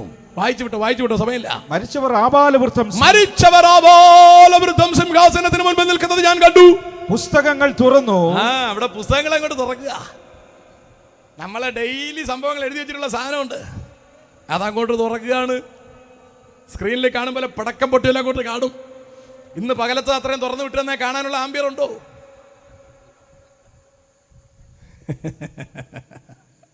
വലിയ പാടാണ്. നമുക്ക് മാനസാന്തരത്തിന് എത്ര സമയം ദൈവം തന്നിട്ടുണ്ടെന്ന് അറിയില്ല. ഇന്നത്തെ മടക്ക യാത്രയിലാണോ നമ്മൾ മരിക്കേണ്ടി വരിക എന്നറിയില്ല. അതോ ഇന്ന് രാത്രി ചെന്ന് കിടന്നിട്ട് നാളെ എഴുന്നേൽക്കില്ലയോ എന്നും നമുക്കറിയില്ല. ആരോഗ്യമുണ്ടെന്ന് പ്രതീക്ഷിക്കരുത്. ഡോക്ടർ സർട്ടിഫിക്കറ്റ് തന്നിട്ടുണ്ടെന്നൊന്നും പ്രതീക്ഷിക്കരുത്. എല്ലാം നല്ല ആരോഗ്യമായിരിക്കുന്നു എന്ന് ഡോക്ടർ തന്നിട്ടുണ്ടെങ്കിൽ അതിന്റെ അർത്ഥം you are fit to die. ചാവാൻ നിങ്ങൾ ഓക്കെ ആണെന്നാണ്. നമ്മൾ ഓരോ പ്രാവശ്യം ശ്വസിക്കുമ്പോഴും ബ്രീത്ത് ചെയ്യുമ്പോൾ നമ്മൾ ബ്രീത്ത് ഔട്ട് ചെയ്യുന്നു, അക്കൗണ്ട് ക്ലോസ് ചെയ്യുന്നു. ബ്രീത്ത് ഇൻ ചെയ്യുന്നു, അക്കൗണ്ട് ക്ലോസ് ചെയ്യുന്നു. ഓരോ അക്കൗണ്ടും ക്ലോസ് ചെയ്താണ് പോകുന്നത്. കടമില്ല. എപ്പോ വേണോ ഇത് കട്ട് ചെയ്യാം. കട്ട് ചെയ്യുന്നതോടുകൂടി ശരീരം വാഴത്തട പോലെ തറ വീഴും. പിന്നീട് അതിന്റെ പുറത്ത് നടക്കുന്ന ഒരു പൂജയ്ക്കും ഒരു പ്രാർത്ഥനയ്ക്കും അവനെ ഒന്നും ചെയ്യാൻ പറ്റില്ല. പിന്നെ അവിടെ നടത്തുന്ന പ്രാർത്ഥനയെല്ലാം ഗുണം ഞങ്ങൾ ഉപദേശിമാർക്കാണ്. ഒന്നാമത്തെ ദിവസം പ്രാർത്ഥന നടത്തുമ്പോഴും നമുക്ക് 2000 രൂപ തടയും. മെയിൻ ശുശ്രൂഷ നടക്കുമ്പോഴും നമുക്ക് 5000 രൂപ തടയും. ദൂരെ നിന്ന് വരുന്നുണ്ട്. സ്തോത്രം. അതിന്റെ 16 നടത്തിയാലും 32 നടത്തിയാലും ഞങ്ങൾക്ക് പൈസ തടയും. ചത്തവന് ഗുണമില്ല. ചത്തവന് ഗുണം വേണമെങ്കിൽ ശരീരത്തിലിരിക്കുമ്പോൾ ചെയ്യണം. ശരീരത്തിലിരിക്കുമ്പോൾ ചെയ്തത് നല്ലതാകലും തീയതാകലും പ്രാപിക്കേണ്ടതിന് അവിടെ ചെല്ലണം. പുസ്തകങ്ങൾ തുറന്നു. ജീവന്റെ പുസ്തകം എന്ന മറ്റൊരു പുസ്തകവും തുറന്നു. വായിക്ക്. പുസ്തകങ്ങളിൽ എഴുതിയിരിക്കുന്നതിന് ഒത്തവണ്ണം മരിച്ചവർക്ക് അവരുടെ പ്രവൃത്തികൾക്കടുത്ത ന്യായവിധി ഉണ്ടായി. ഇവിടെയാണ് കെണി. പുസ്തകങ്ങളിൽ എഴുതിയിരിക്കുന്നതിനനുസരിച്ച് പ്രവൃത്തിക്കടുത്ത ന്യായവിധി. അയ്യോ, വേറെ ആരുടെയും ചോദിച്ച് റിപ്പോർട്ട് എടുത്തിട്ടല്ല ന്യായവിധി. എൻ്റെ ഭാര്യയോട് ചോദിച്ചു, അവൾ എന്തെങ്കിലും പറഞ്ഞ് എന്നെ കയറ്റിവിടും അല്ലേ? അവൾ പറയും പാവമാണ്, എന്തെങ്കിലുമൊക്കെ പറഞ്ഞ് ഇത്ര കിടന്ന് ഓടിയല്ലേ എന്ന് വെച്ചിട്ട് കയറ്റിവിടും. അവളുടെ കാര്യം എൻ്റെ അടുത്ത് ചോദിച്ചാലും ഞാൻ പറഞ്ഞ് അഡ്ജസ്റ്റ് ചെയ്ത് കയറ്റിവിടും അല്ലേ? നമ്മളെ വിശ്വാസികളെ കാര്യം ചോദിച്ചാലും ഞാൻ ഉള്ളത് പറയാതെ എന്തെങ്കിലുമൊക്കെ അഡ്ജസ്റ്റ് ചെയ്ത് പറഞ്ഞ് കയറ്റിവിടും. പക്ഷേ കൃപയാൽ കർത്താവ് നമ്മളടുത്ത് ആരുടെ ചോദിക്കുകയല്ല. കർത്താവിന് അവിടെ റെക്കോർഡ് കംപ്ലീറ്റ് ഉണ്ട്. അത് തുറന്നു നോക്കിയിട്ട് അവൻ്റെ കയ്യിലിരിപ്പ് അനുസരിച്ചാണ് കയറ്റിവിടുന്നതെങ്കിൽ, എൻ്റെ പൊന്നു ദൈവമക്കളെ, നിങ്ങളുടെ കയ്യിലിരിപ്പ് വെച്ചിട്ട് നിങ്ങൾക്ക് എന്ത് തോന്നുന്നു? പണി പാളി എന്ന് തോന്നിയിട്ട് വിളിക്കുന്നതാണോ? സ്തോത്രം. Price the Lord. എല്ലാം പിടികിട്ടി കാണുമെന്ന് ഞാൻ പ്രത്യാശിക്കുന്നു. സമയക്കുറവ് കൊണ്ട് ഞാൻ കൂടുതൽ സമയം മുമ്പിലേക്ക് പോകാൻ താല്പര്യപ്പെടുന്നില്ല. നമ്മൾ ഒരു കാര്യം ഉറപ്പിക്കണം. കർത്താവ് ഈ പരുവത്തിന് നമ്മളെ സ്വർഗത്തിലേക്ക് കൊണ്ടുപോയാൽ സ്വർഗത്തിൽ നമുക്ക് അഡ്ജസ്റ്റ് ചെയ്യാൻ പറ്റുമോ? രാത്രിയില്ലാത്തൊരു ദേശം അഡ്ജസ്റ്റ് ചെയ്യാൻ പറ്റുമോ? മൊബൈലിന്റെ റേഞ്ച് ഇല്ലാത്ത സ്ഥലം, വാർത്ത പോലും കേൾക്കാൻ ഒരു സൗകര്യമില്ലാത്ത സ്ഥലം, നുണ പറയാൻ യാതൊരു സൗകര്യമില്ല. Can you adjust? അതുകൊണ്ടാണ് കൊണ്ടുപോകില്ല എന്ന് പറഞ്ഞത്. നമ്മളെ അങ്ങനെ റിസ്ക് എടുത്ത് കർത്താവ് കൊണ്ടുപോയാൽ നമ്മൾ ടെൻഷൻ അടിച്ച് അവിടെ ഇരിക്കുന്നത് കണ്ട് കർത്താവ് എന്തെല്ലാം ഫെസിലിറ്റി നമുക്ക് തരേണ്ടി വരുമെന്ന് അറിയാമോ? അൺലിമിറ്റഡ് ഇന്റർനെറ്റ് തരണം. നിങ്ങൾ ഇന്ന യൂട്യൂബിൽ ഓരോ കണ്ടിട്ട് പാചകം കണ്ടിട്ട് നിങ്ങൾ പറയും അണ്ടിപ്പരിപ്പ് വേണം, ചിക്കൻ വേണം. നിങ്ങൾ പറയുന്നതെല്ലാം കർത്താവിന് അവിടെ തരാൻ കഴിയില്ലാത്തത് കൊണ്ട് ആ ഒരു റിസ്കിന് കർത്താവ് തയ്യാറാവൂല എന്ന് തിരിച്ചറിഞ്ഞിരിക്കണം. മനസ്സിലായി കാണുമെന്ന് ഞാൻ പ്രതീക്ഷിക്കുന്നു. മരിച്ചവർ ആ ബാലവൃദ്ധം സിംഹാസനത്തിന് മുൻപിൽ വരും. സമുദ്രം തന്നിലുള്ള മരിച്ചവരെ ഏൽപ്പിച്ചു കൊടുത്തു. മരണവും പാതാളവും തന്നിലുള്ള മരിച്ചവരെ ഏൽപ്പിച്ചു കൊടുത്തു. ഓരോരുത്തരും അവനവന്റെ പ്രവൃത്തികൾക്കടുത്ത വിധി ഉണ്ടായി. 2 പ്രാവശ്യം പറയുന്നത് പ്രവൃത്തിക്കടുത്ത വിധി. എന്റെ പൊന്നു ദൈവമക്കളെ, നമ്മളെ കയ്യിലിരിപ്പിന് തക്ക വിധിയാണെങ്കിൽ എന്താ കിട്ടാൻ പോകുന്ന ഒരു ഐഡിയ ഉണ്ട് നിങ്ങൾക്ക്? ഈ രാത്രി ശരിയാക്കണം. ഗ്രൗണ്ട് വിടുന്നുമ്പോ ശരിയാക്കണം. പരിശുദ്ധാത്മാവ് നമ്മളെ ശക്തിപ്പെടുത്താൻ പോവുകയാണ്.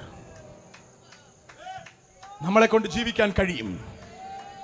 നമ്മളെ ബന്ധനത്തിൽ നിന്ന് അഴിക്കാനാണ് യേശുപ്പൻ ഭൂമിയിലേക്ക് വന്നത്. നമുക്ക് സുവിശേഷം തരാനാണ് യേശു ഭൂമിയിലേക്ക് വന്നത്. നമുക്ക് ബലം തരാനാണ് കർത്താവ് ഭൂമിയിലേക്ക് വന്നത്. നമ്മളെ നരകത്തിൽ തല്ലാനല്ല, എന്ത് വില കൊടുത്തും നമ്മളെ വീണ്ടെടുക്കാനാണ് യേശുപ്പൻ വന്നതെങ്കിൽ നമുക്കൊന്നും മനസ്സ് വെക്കാൻ പറ്റില്ലേ? കർത്താവെ, ദുഷ്ട ശരീരത്തിൽ എന്നെ വീണ്ടെടുക്കണമെന്ന് പറയാനാവില്ലേ? കർത്താവെ, നശിച്ച ജീവിതത്തിൽ എന്നെ മാറ്റാൻ പറ്റില്ല എന്ന് ചോദിക്കില്ലേ? കർത്താവെ, ഞാൻ എന്നെ സമർപ്പിക്കുന്നു എന്ന് പറയാൻ തയ്യാറായാൽ ഏത് പാപത്തിന്റെ ബന്ധനത്തിൽ നിന്നും, ഏത് പൈശാചിക വ്യാപാരത്തിൽ നിന്നും, നിങ്ങളെ വലിഞ്ഞു മുറുക്കിക്കൊണ്ടിരിക്കുന്ന ഏത് പൈശാചിക കെട്ടിൽ നിന്നും ഇന്ന് രാത്രി നിങ്ങളെ വിടുവിക്കുവാൻ ശക്തനായി ദൈവത്തിന്റെ കൃപ ഇതിനകത്ത് ഇറങ്ങി വന്നിട്ടുണ്ട്. Price the Lord. കർത്താവ് നമ്മളെ തള്ളിക്കളയുന്ന കർത്താവ് അല്ല, അവൻ നമ്മെ ഉപേക്ഷിക്കുന്നവനല്ല, അവൻ നമ്മളോട് കൂടെ ഇരിക്കുന്നവനാണ്. ഇവിടെ കൊണ്ടുവന്ന കർത്താവ് പെട്ടെന്ന് വായിച്ചാ, മരണത്തെയും പാതാളത്തെയും തീപ്പൊയ്കയിൽ തള്ളിയിട്ടു. ഈ തീപ്പൊയ്ക രണ്ടാമത്തെ മരണം. ജീവപുസ്തകത്തിൽ പേരെഴുതി കാണാത്ത ഏതവനെയും തീപ്പൊയ്കയിൽ തള്ളിയിടും. ഈ നിലമ്പൂരിൽ, ഈ ദേശത്തിൽ, ഞങ്ങളുടെ ശബ്ദം കേൾക്കുന്ന ദേശത്തിൽ ഒരൊറ്റൊരുത്തൻ തീയിൽ പോകരുതെന്ന് സ്വർഗം ആഗ്രഹിക്കുന്നത് പോലെ ഇവിടുത്തെ ദൈവസഭ ആഗ്രഹിക്കുന്നു. അതുകൊണ്ടാണ് ഈ ഒച്ചപ്പാട് ഇവിടെ ഉണ്ടാക്കിയത്. 20 ദിവസത്തെ ഉപവാസം ചെയ്തിട്ട് ഈ ദേശത്തിൽ യേശുവിന്റെ നാമത്തെ വിളിച്ചു പറയുന്നതിന്റെ ഉദ്ദേശം എങ്ങനെങ്കിലും 10 പേരെ സഭയ്ക്കകത്ത് കയറ്റാനല്ല, ന്യായവിധി വിട്ട് ഒഴിഞ്ഞു പോകാൻ ദേശത്തോട് വിളിച്ചു പറയാനത്രേ. ജീവപുസ്തകത്തിൽ പേരെഴുതിയിട്ടില്ലെങ്കിൽ നരകത്തിൽ പോകും, തീപ്പൊയ്കയിൽ പോകും, അതേതവനായാലും പോകും. ജീവപുസ്തകത്തിൽ പേരെഴുതാൻ ഇറ്റ് ഈസ് സിമ്പിൾ. നമുക്ക് വേണ്ടി ജീവനം നൽകിയ കർത്താവായ യേശു ക്രിസ്തുവിനെ നമ്മുടെ രക്ഷകനും ദൈവവുമായി ഹൃദയം കൊണ്ട് വിശ്വസിച്ച് വായ് കൊണ്ട് ഏറ്റു പറഞ്ഞാൽ മതി, നീ രക്ഷിക്കപ്പെടും. നിന്റെ പേര് ജീവന്റെ പുസ്തകത്തിൽ എഴുതും. പിന്നെ അത് സൂക്ഷിക്കേണ്ടത് നമ്മുടെ ഉത്തരവാദിത്വം. I don't like to explain those things right now. ഞാൻ അടുത്ത ഭാഗത്തേക്ക് കടക്കുകയാണ്. 21-ാം അധ്യായത്തിലേക്ക് കടക്കാം. ദൈവവാസനെ 21, വെളിപ്പാട് 21. ഞാൻ പുതിയ ആകാശവും പുതിയ ഭൂമിയും കണ്ടു. ഞാൻ പുതിയ ആകാശവും പുതിയ ഭൂമിയും കണ്ടു. ഒന്നാമത്തെ ആകാശവും ഒന്നാമത്തെ ഭൂമി ഒഴിഞ്ഞുപോയി. ഒന്നാമത്തെ ആകാശവും പോയി, ഒന്നാമത്തെ ഭൂമിയും പോയി, സമുദ്രവും വളരെ ശ്രദ്ധിച്ചോണേ. നമ്മൾ ഇരിക്കുന്ന ഈ മനോഹരമായ ഭൂമി പോകും, ആകാശവും പോകും. ആൾക്കാർ നമ്മളെ അതിരൊക്കെ മാന്തിക്കൊണ്ട് പോകും. നിങ്ങൾ ടെൻഷനൊന്നും പിടിക്കണ്ട കേട്ടോ, അവൻ കുറച്ച് മാന്തിക്കൊണ്ട് പോട്ടെ. നിങ്ങൾ ഇതിനകത്ത് ടെൻഷൻ പിടിച്ച് അവന്റെ നെഞ്ചിൽ ചെന്ന് കയറി വെറുതെ അവന്റെ കത്തി കയറി ചാവണ്ട, മാന്തി കൊണ്ടുപോട്ടെ. സ്വതന്ത്രം നിങ്ങളുടെ എന്തെങ്കിലുമൊക്കെ അവരെടുത്തോണ്ട് പോട്ടെ.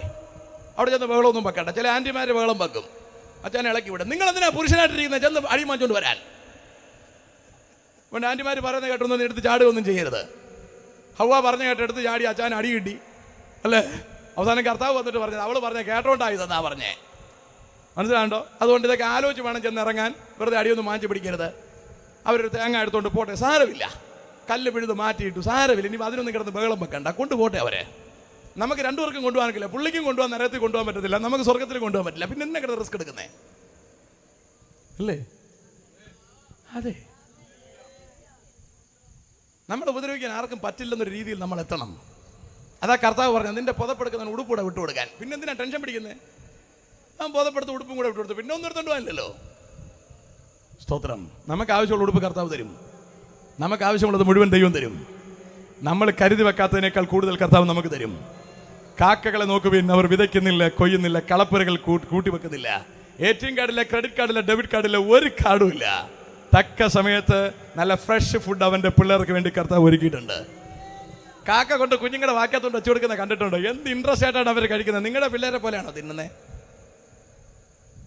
സോദരം ഇവിടെ സെറിലാക്കും, അതും ഇതും ചപ്പി അവരുടെ കൊണ്ടുവച്ച് ചുണ്ടി തേച്ച് കൊടുക്കുകയാണ്. അതുപോലെ മോശം സാധനമാണ് കൊണ്ടുപോയി തേച്ച് കൊടുക്കുന്നത്. നല്ല സുന്ദരൻ സാധനങ്ങൾ, നല്ല പഴുത്ത മാങ്ങ, അപ്പ കിട്ടിയത് കുറച്ച് മാത്രം എടുത്തിട്ട് തറയിട്ടിട്ട് അവൻ പോവും. പിള്ളേർക്ക് അത് മതി. നമ്മളതിൻ്റെ പാണ്ടിയോട് ചേർന്ന സാധനം അരിഞ്ഞു വെച്ച് തിന്നുകയാണ്. അവൻ അതൊന്നും എടുക്കുകയല്ല. അതൊന്നും എടുക്കാൻ കർത്താവ് പറഞ്ഞിട്ടില്ല. നീ എൻ്റെ ഫസ്റ്റ് ക്വാളിറ്റി മാത്രം എടുത്താൽ ബാക്കി കളഞ്ഞേക്കാൻ. സോദര അവൻ കുത്തി തള്ളിയിട്ട് തന്നെ നമ്മൾ ഇവർക്ക് കൊണ്ടുവച്ച് തിന്നുകയാണ്. സോദര നമുക്ക് താഴേക്ക് വരാം. അപ്പൊ ഞാൻ പറഞ്ഞത് നിങ്ങൾക്ക് മനസ്സിലാകുന്നുണ്ടോ? ദൈവമക്കളെ, ഇവിടെ ഒന്നാമത്തെ ആകാശവും ഒന്നാമത്തെ ഭൂമിയും ഒഴിഞ്ഞുപോയി. വായിക്കച്ച. സമുദ്രം ഇനിയില്ല. അയ്യോ, സമുദ്രം ഇനിയില്ല. പുതിയ യെരൂശലേം എന്ന വിശുദ്ധ നഗരം ഭർത്താവിനായി അലങ്കരിച്ച മണവാട്ടിയെ പോലെ ഒരുങ്ങി സ്വർഗത്തിൽ നിന്ന് ദൈവസന്നിധിയിൽ നിന്ന് തന്നെ ഇറങ്ങുന്നത് ഞാൻ കണ്ടു. സ്വർഗത്തിൽ ഇറങ്ങി വരാൻ പോവാ നമുക്കുള്ള കൂടാരം. അവിടെ നമ്മളിവിടെ ഭൂമിയിലൊന്നും വലുതായിട്ട് വെക്കണമെന്നില്ല. നല്ലൊരു വീട് വെച്ചോ കുഴപ്പമൊന്നുമില്ല, AC ഒക്കെ വെച്ചോ കുഴപ്പമൊന്നുമില്ല. ഇവിടെ കിടക്കാന്ന് വിചാരിക്കരുത്. ഇത് മൊത്തം കത്തിക്കാൻ പോവാ. ടെൻഷനൊന്നും പിടിക്കരുത്. AC ഒക്കെ വെച്ചത് പാവമൊന്നും അല്ല കേട്ടോ. കൊച്ചൊന്നും കുഴപ്പമൊന്നുമില്ല. പക്ഷെ ഇവിടെ കിടക്കാന്ന് വിചാരിക്കരുത്. ഏത് സമയത്തും പേപ്പർ വരും പൊക്കോണം. അയ്യോ കർത്താവേ ലോൺ അടയ്ക്കാനുണ്ട്, ലോണൊന്നും വെച്ചോണ്ട് ഇവിടെ നിൽക്കരുത്. അതൊക്കെ അടച്ചു തീർത്ത് പേപ്പറും ക്ലിയർ ചെയ്തുകൊണ്ട് നിൽക്കാൻ. നമ്മൾ ലോണുകാരന് 2050 വരെ ഒപ്പിട്ട് കൊടുത്തിട്ട് നിൽക്കുകയാണ്. വലിയ പാടായിരിക്കും. കാഹളം തുനിക്കുമ്പോൾ ഇവിടെ കിടന്ന് കറങ്ങേണ്ടി വരും. അതുകൊണ്ട് സൂക്ഷിച്ചൊക്കെ വേണം കാര്യങ്ങൾ ചെയ്യാൻ, ആലോചിച്ച് വേണം കാര്യങ്ങൾ ചെയ്യാൻ. കർത്താവ് പറഞ്ഞത് തിന്നാനും കൊടുക്കാനുണ്ടെങ്കിൽ മര്യാദയ്ക്ക് ഇരിക്കാനാ. നമ്മൾ അതിനല്ല ലോൺ എടുത്തത്. മൊത്തം കടം വലിച്ചു വെച്ചിരിക്കുന്നത് തിന്നാനും കൊടുക്കാനും അല്ല, വേറെ അഭ്യാസത്തിനാണ്. എന്നിട്ട് നമ്മൾ പോകാൻ വേണ്ടി ഇങ്ങനെ പൊങ്ങി നിൽക്കുകയാണ്. വലിയ പാടാണ് സംഭവം. അവിടെ നിൽക്കട്ടെ, ക്ഷീണം നിങ്ങൾക്ക് വരാതിരിക്കാൻ പെട്ടെന്ന് അവസാനിപ്പിക്കാം. വായിക്കച്ച. സിംഹാസനത്തിൽ നിന്നൊരു മഹാശബ്ദം പറയുന്നതായി ഞാൻ കേട്ടത്, ഇതാ മനുഷ്യരോട് കൂടെ ദൈവത്തിന്റെ കൂടാരം. എത്ര സന്തോഷം നോക്കിയേ. ഇതിനാ നമ്മൾ ഈ കിടന്ന് വേളം വെക്കുന്നേ. മനുഷ്യരോട് കൂടെ ദൈവത്തിന്റെ കൂടാരം. അവൻ അവരോട് കൂടെ വസിക്കും. കണ്ടോ, നമ്മുടെ കൂടെ നമ്മുടെ യേശുപ്പൻ താമസിക്കുമെന്ന്. ഇനി കേട്ടോ, വായിക്കേ. അവർ അവന്റെ ജനമായിരിക്കും. ദൈവം താൻ അവരുടെ ദൈവം താൻ സാക്ഷാൽ അഖിലാണ്ടത്തിന്റെ ഉടയവനായ ദൈവം താൻ അവരുടെ ദൈവമായി അവരോട് കൂടെ ഇരിക്കും. അവൻ അവരുടെ കണ്ണിൽ നിന്ന് കണ്ണുനീരെല്ലാം തുടച്ചു കളയും. എത്ര സന്തോഷം നോക്കിയേ. സന്ധ്യയെങ്കിൽ കരച്ചിൽ വന്ന് രാവാർക്കും, ഉഷസിലോ ആനന്ദഘോഷം വരുന്നു. നീതി സൂര്യൻ നമുക്ക് വേണ്ടി രോഗോപശാന്തിയോടുകൂടി ഉദിക്കാൻ പോകുന്നു. അന്ന് നമ്മുടെ കണ്ണിലെ കണ്ണുനീർ തുടയ്ക്കും. ഈ ഭൂമിയിൽ കണ്ണുനീർ മാറിയൊരു ജീവിതം ആത്മീകനില്ല. രക്ഷിക്കപ്പെട്ടിട്ടുണ്ടെങ്കിൽ അതിൻ്റെ അർത്ഥം കണ്ണുനീരിൻ്റെ പണിക്ക് നിങ്ങൾ ചേർന്നിരിക്കുന്നു എന്നാണ് അർത്ഥം. ഇവിടെ കരച്ചിൽ മാത്രമേ ഉള്ളൂ, ഇവിടെ വേദന മാത്രമേ ഉള്ളൂ. സ്വർഗത്തിൽ ചെന്ന് ആർത്തിരമ്പി ആരാധിച്ചുകൊണ്ട് നിൽക്കുന്ന ഒരു വിഭാഗത്തെ കണ്ടിട്ട് സ്വർഗത്തിലെ മൂപ്പനോട് സ്തോത്രം, അവിടെ നിൽക്കുന്ന മൂപ്പന്മാർ യോഹന്നാനോട് ചോദിച്ചു, യോഹന്നാനെ ഇവരാര്? അയാൾ പറഞ്ഞു, എനിക്കറിയില്ല. മൂപ്പൻ പറഞ്ഞു കൊടുത്തു, ഇവർ മഹാകഷ്ടത്തിൽ നിന്ന് വന്നവരാ. എന്തിനാ ഇവര് കഷ്ടപ്പെട്ടത്? കുഞ്ഞാടിന്റെ രക്തത്തിൽ അങ്കി അലക്കി വെളുപ്പിക്കാൻ കഷ്ടപ്പെട്ടവരാ. ഈ ഭൂമിയിൽ കുഞ്ഞാടിന്റെ രക്തത്തിൽ അങ്കി അലക്കി വെളുപ്പിക്കാൻ കഷ്ടപ്പെട്ടവർ സ്വർഗത്തിൽ ചെന്ന് ആർത്തിരമ്പി ആരാധിച്ചുകൊണ്ട് നിൽക്കുമ്പോൾ അവിടെ പറയാണ്, കർത്താവ് ഇവരുടെ കണ്ണിൽ നിന്ന് കണ്ണുനീർ തുടച്ചു കളയും. മാന്യ ദൈവമക്കളെ, ഇവിടെ നമ്മുടെ കൂടിരുന്ന് ആരാധിക്കുന്നവർ നിന്നെ കരയിച്ചെന്ന് വന്നേക്കാം. കരയിക്കാൻ പാടില്ലാത്തവർ നമ്മളെ കരയിച്ചെന്ന് വന്നേക്കാം. നമ്മളെ വേദനിപ്പിച്ചെന്ന് വന്നേക്കാം. നമ്മെ ഒറ്റപ്പെടുത്തിയെന്ന് വന്നേക്കാം.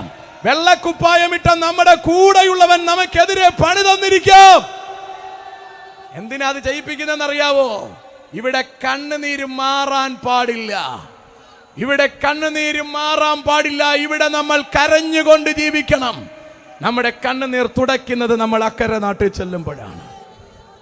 അതുകൊണ്ട് ഇവിടെ കരച്ചിൽ മാറിയൊരു ജീവിതം ആരും എക്സ്പെക്ട് ചെയ്യരുത്. നമ്മുടെ കണ്ണുനീർ മാറുന്നത് പ്രാണപ്രിയന്റെ അടുക്കലെത്തുമ്പോഴാണ്. വളരെ ക്ലീൻ ആയിട്ട് പറയാ, ദൈവം അവരുടെ കണ്ണിൽ നിന്ന് കണ്ണുനീരെല്ലാം തുടച്ചു കളയും. വായിക്കാം. ഇനി മരണമുണ്ടാകുകയില്ല. കണ്ടോ, ഇനി മരണമില്ല. ദുഃഖവും മുറവിളിയും കഷ്ടതയും ഇനി ഉണ്ടാകുകയില്ല. അതിന്റെ അർത്ഥം ഇപ്പൊ ഇവിടെ ഇതെല്ലാം ഉണ്ട്. ഇവിടെ ദുഃഖമുണ്ട്, ഇവിടെ കഷ്ടതയുണ്ട്, ഇവിടെ മുറവിളിയുണ്ട്. Praise the Lord. കഷ്ടതയില്ല നാട് ദൈവമക്കൾക്കുള്ളാശ്രയമേ, കഷ്ടതയില്ല.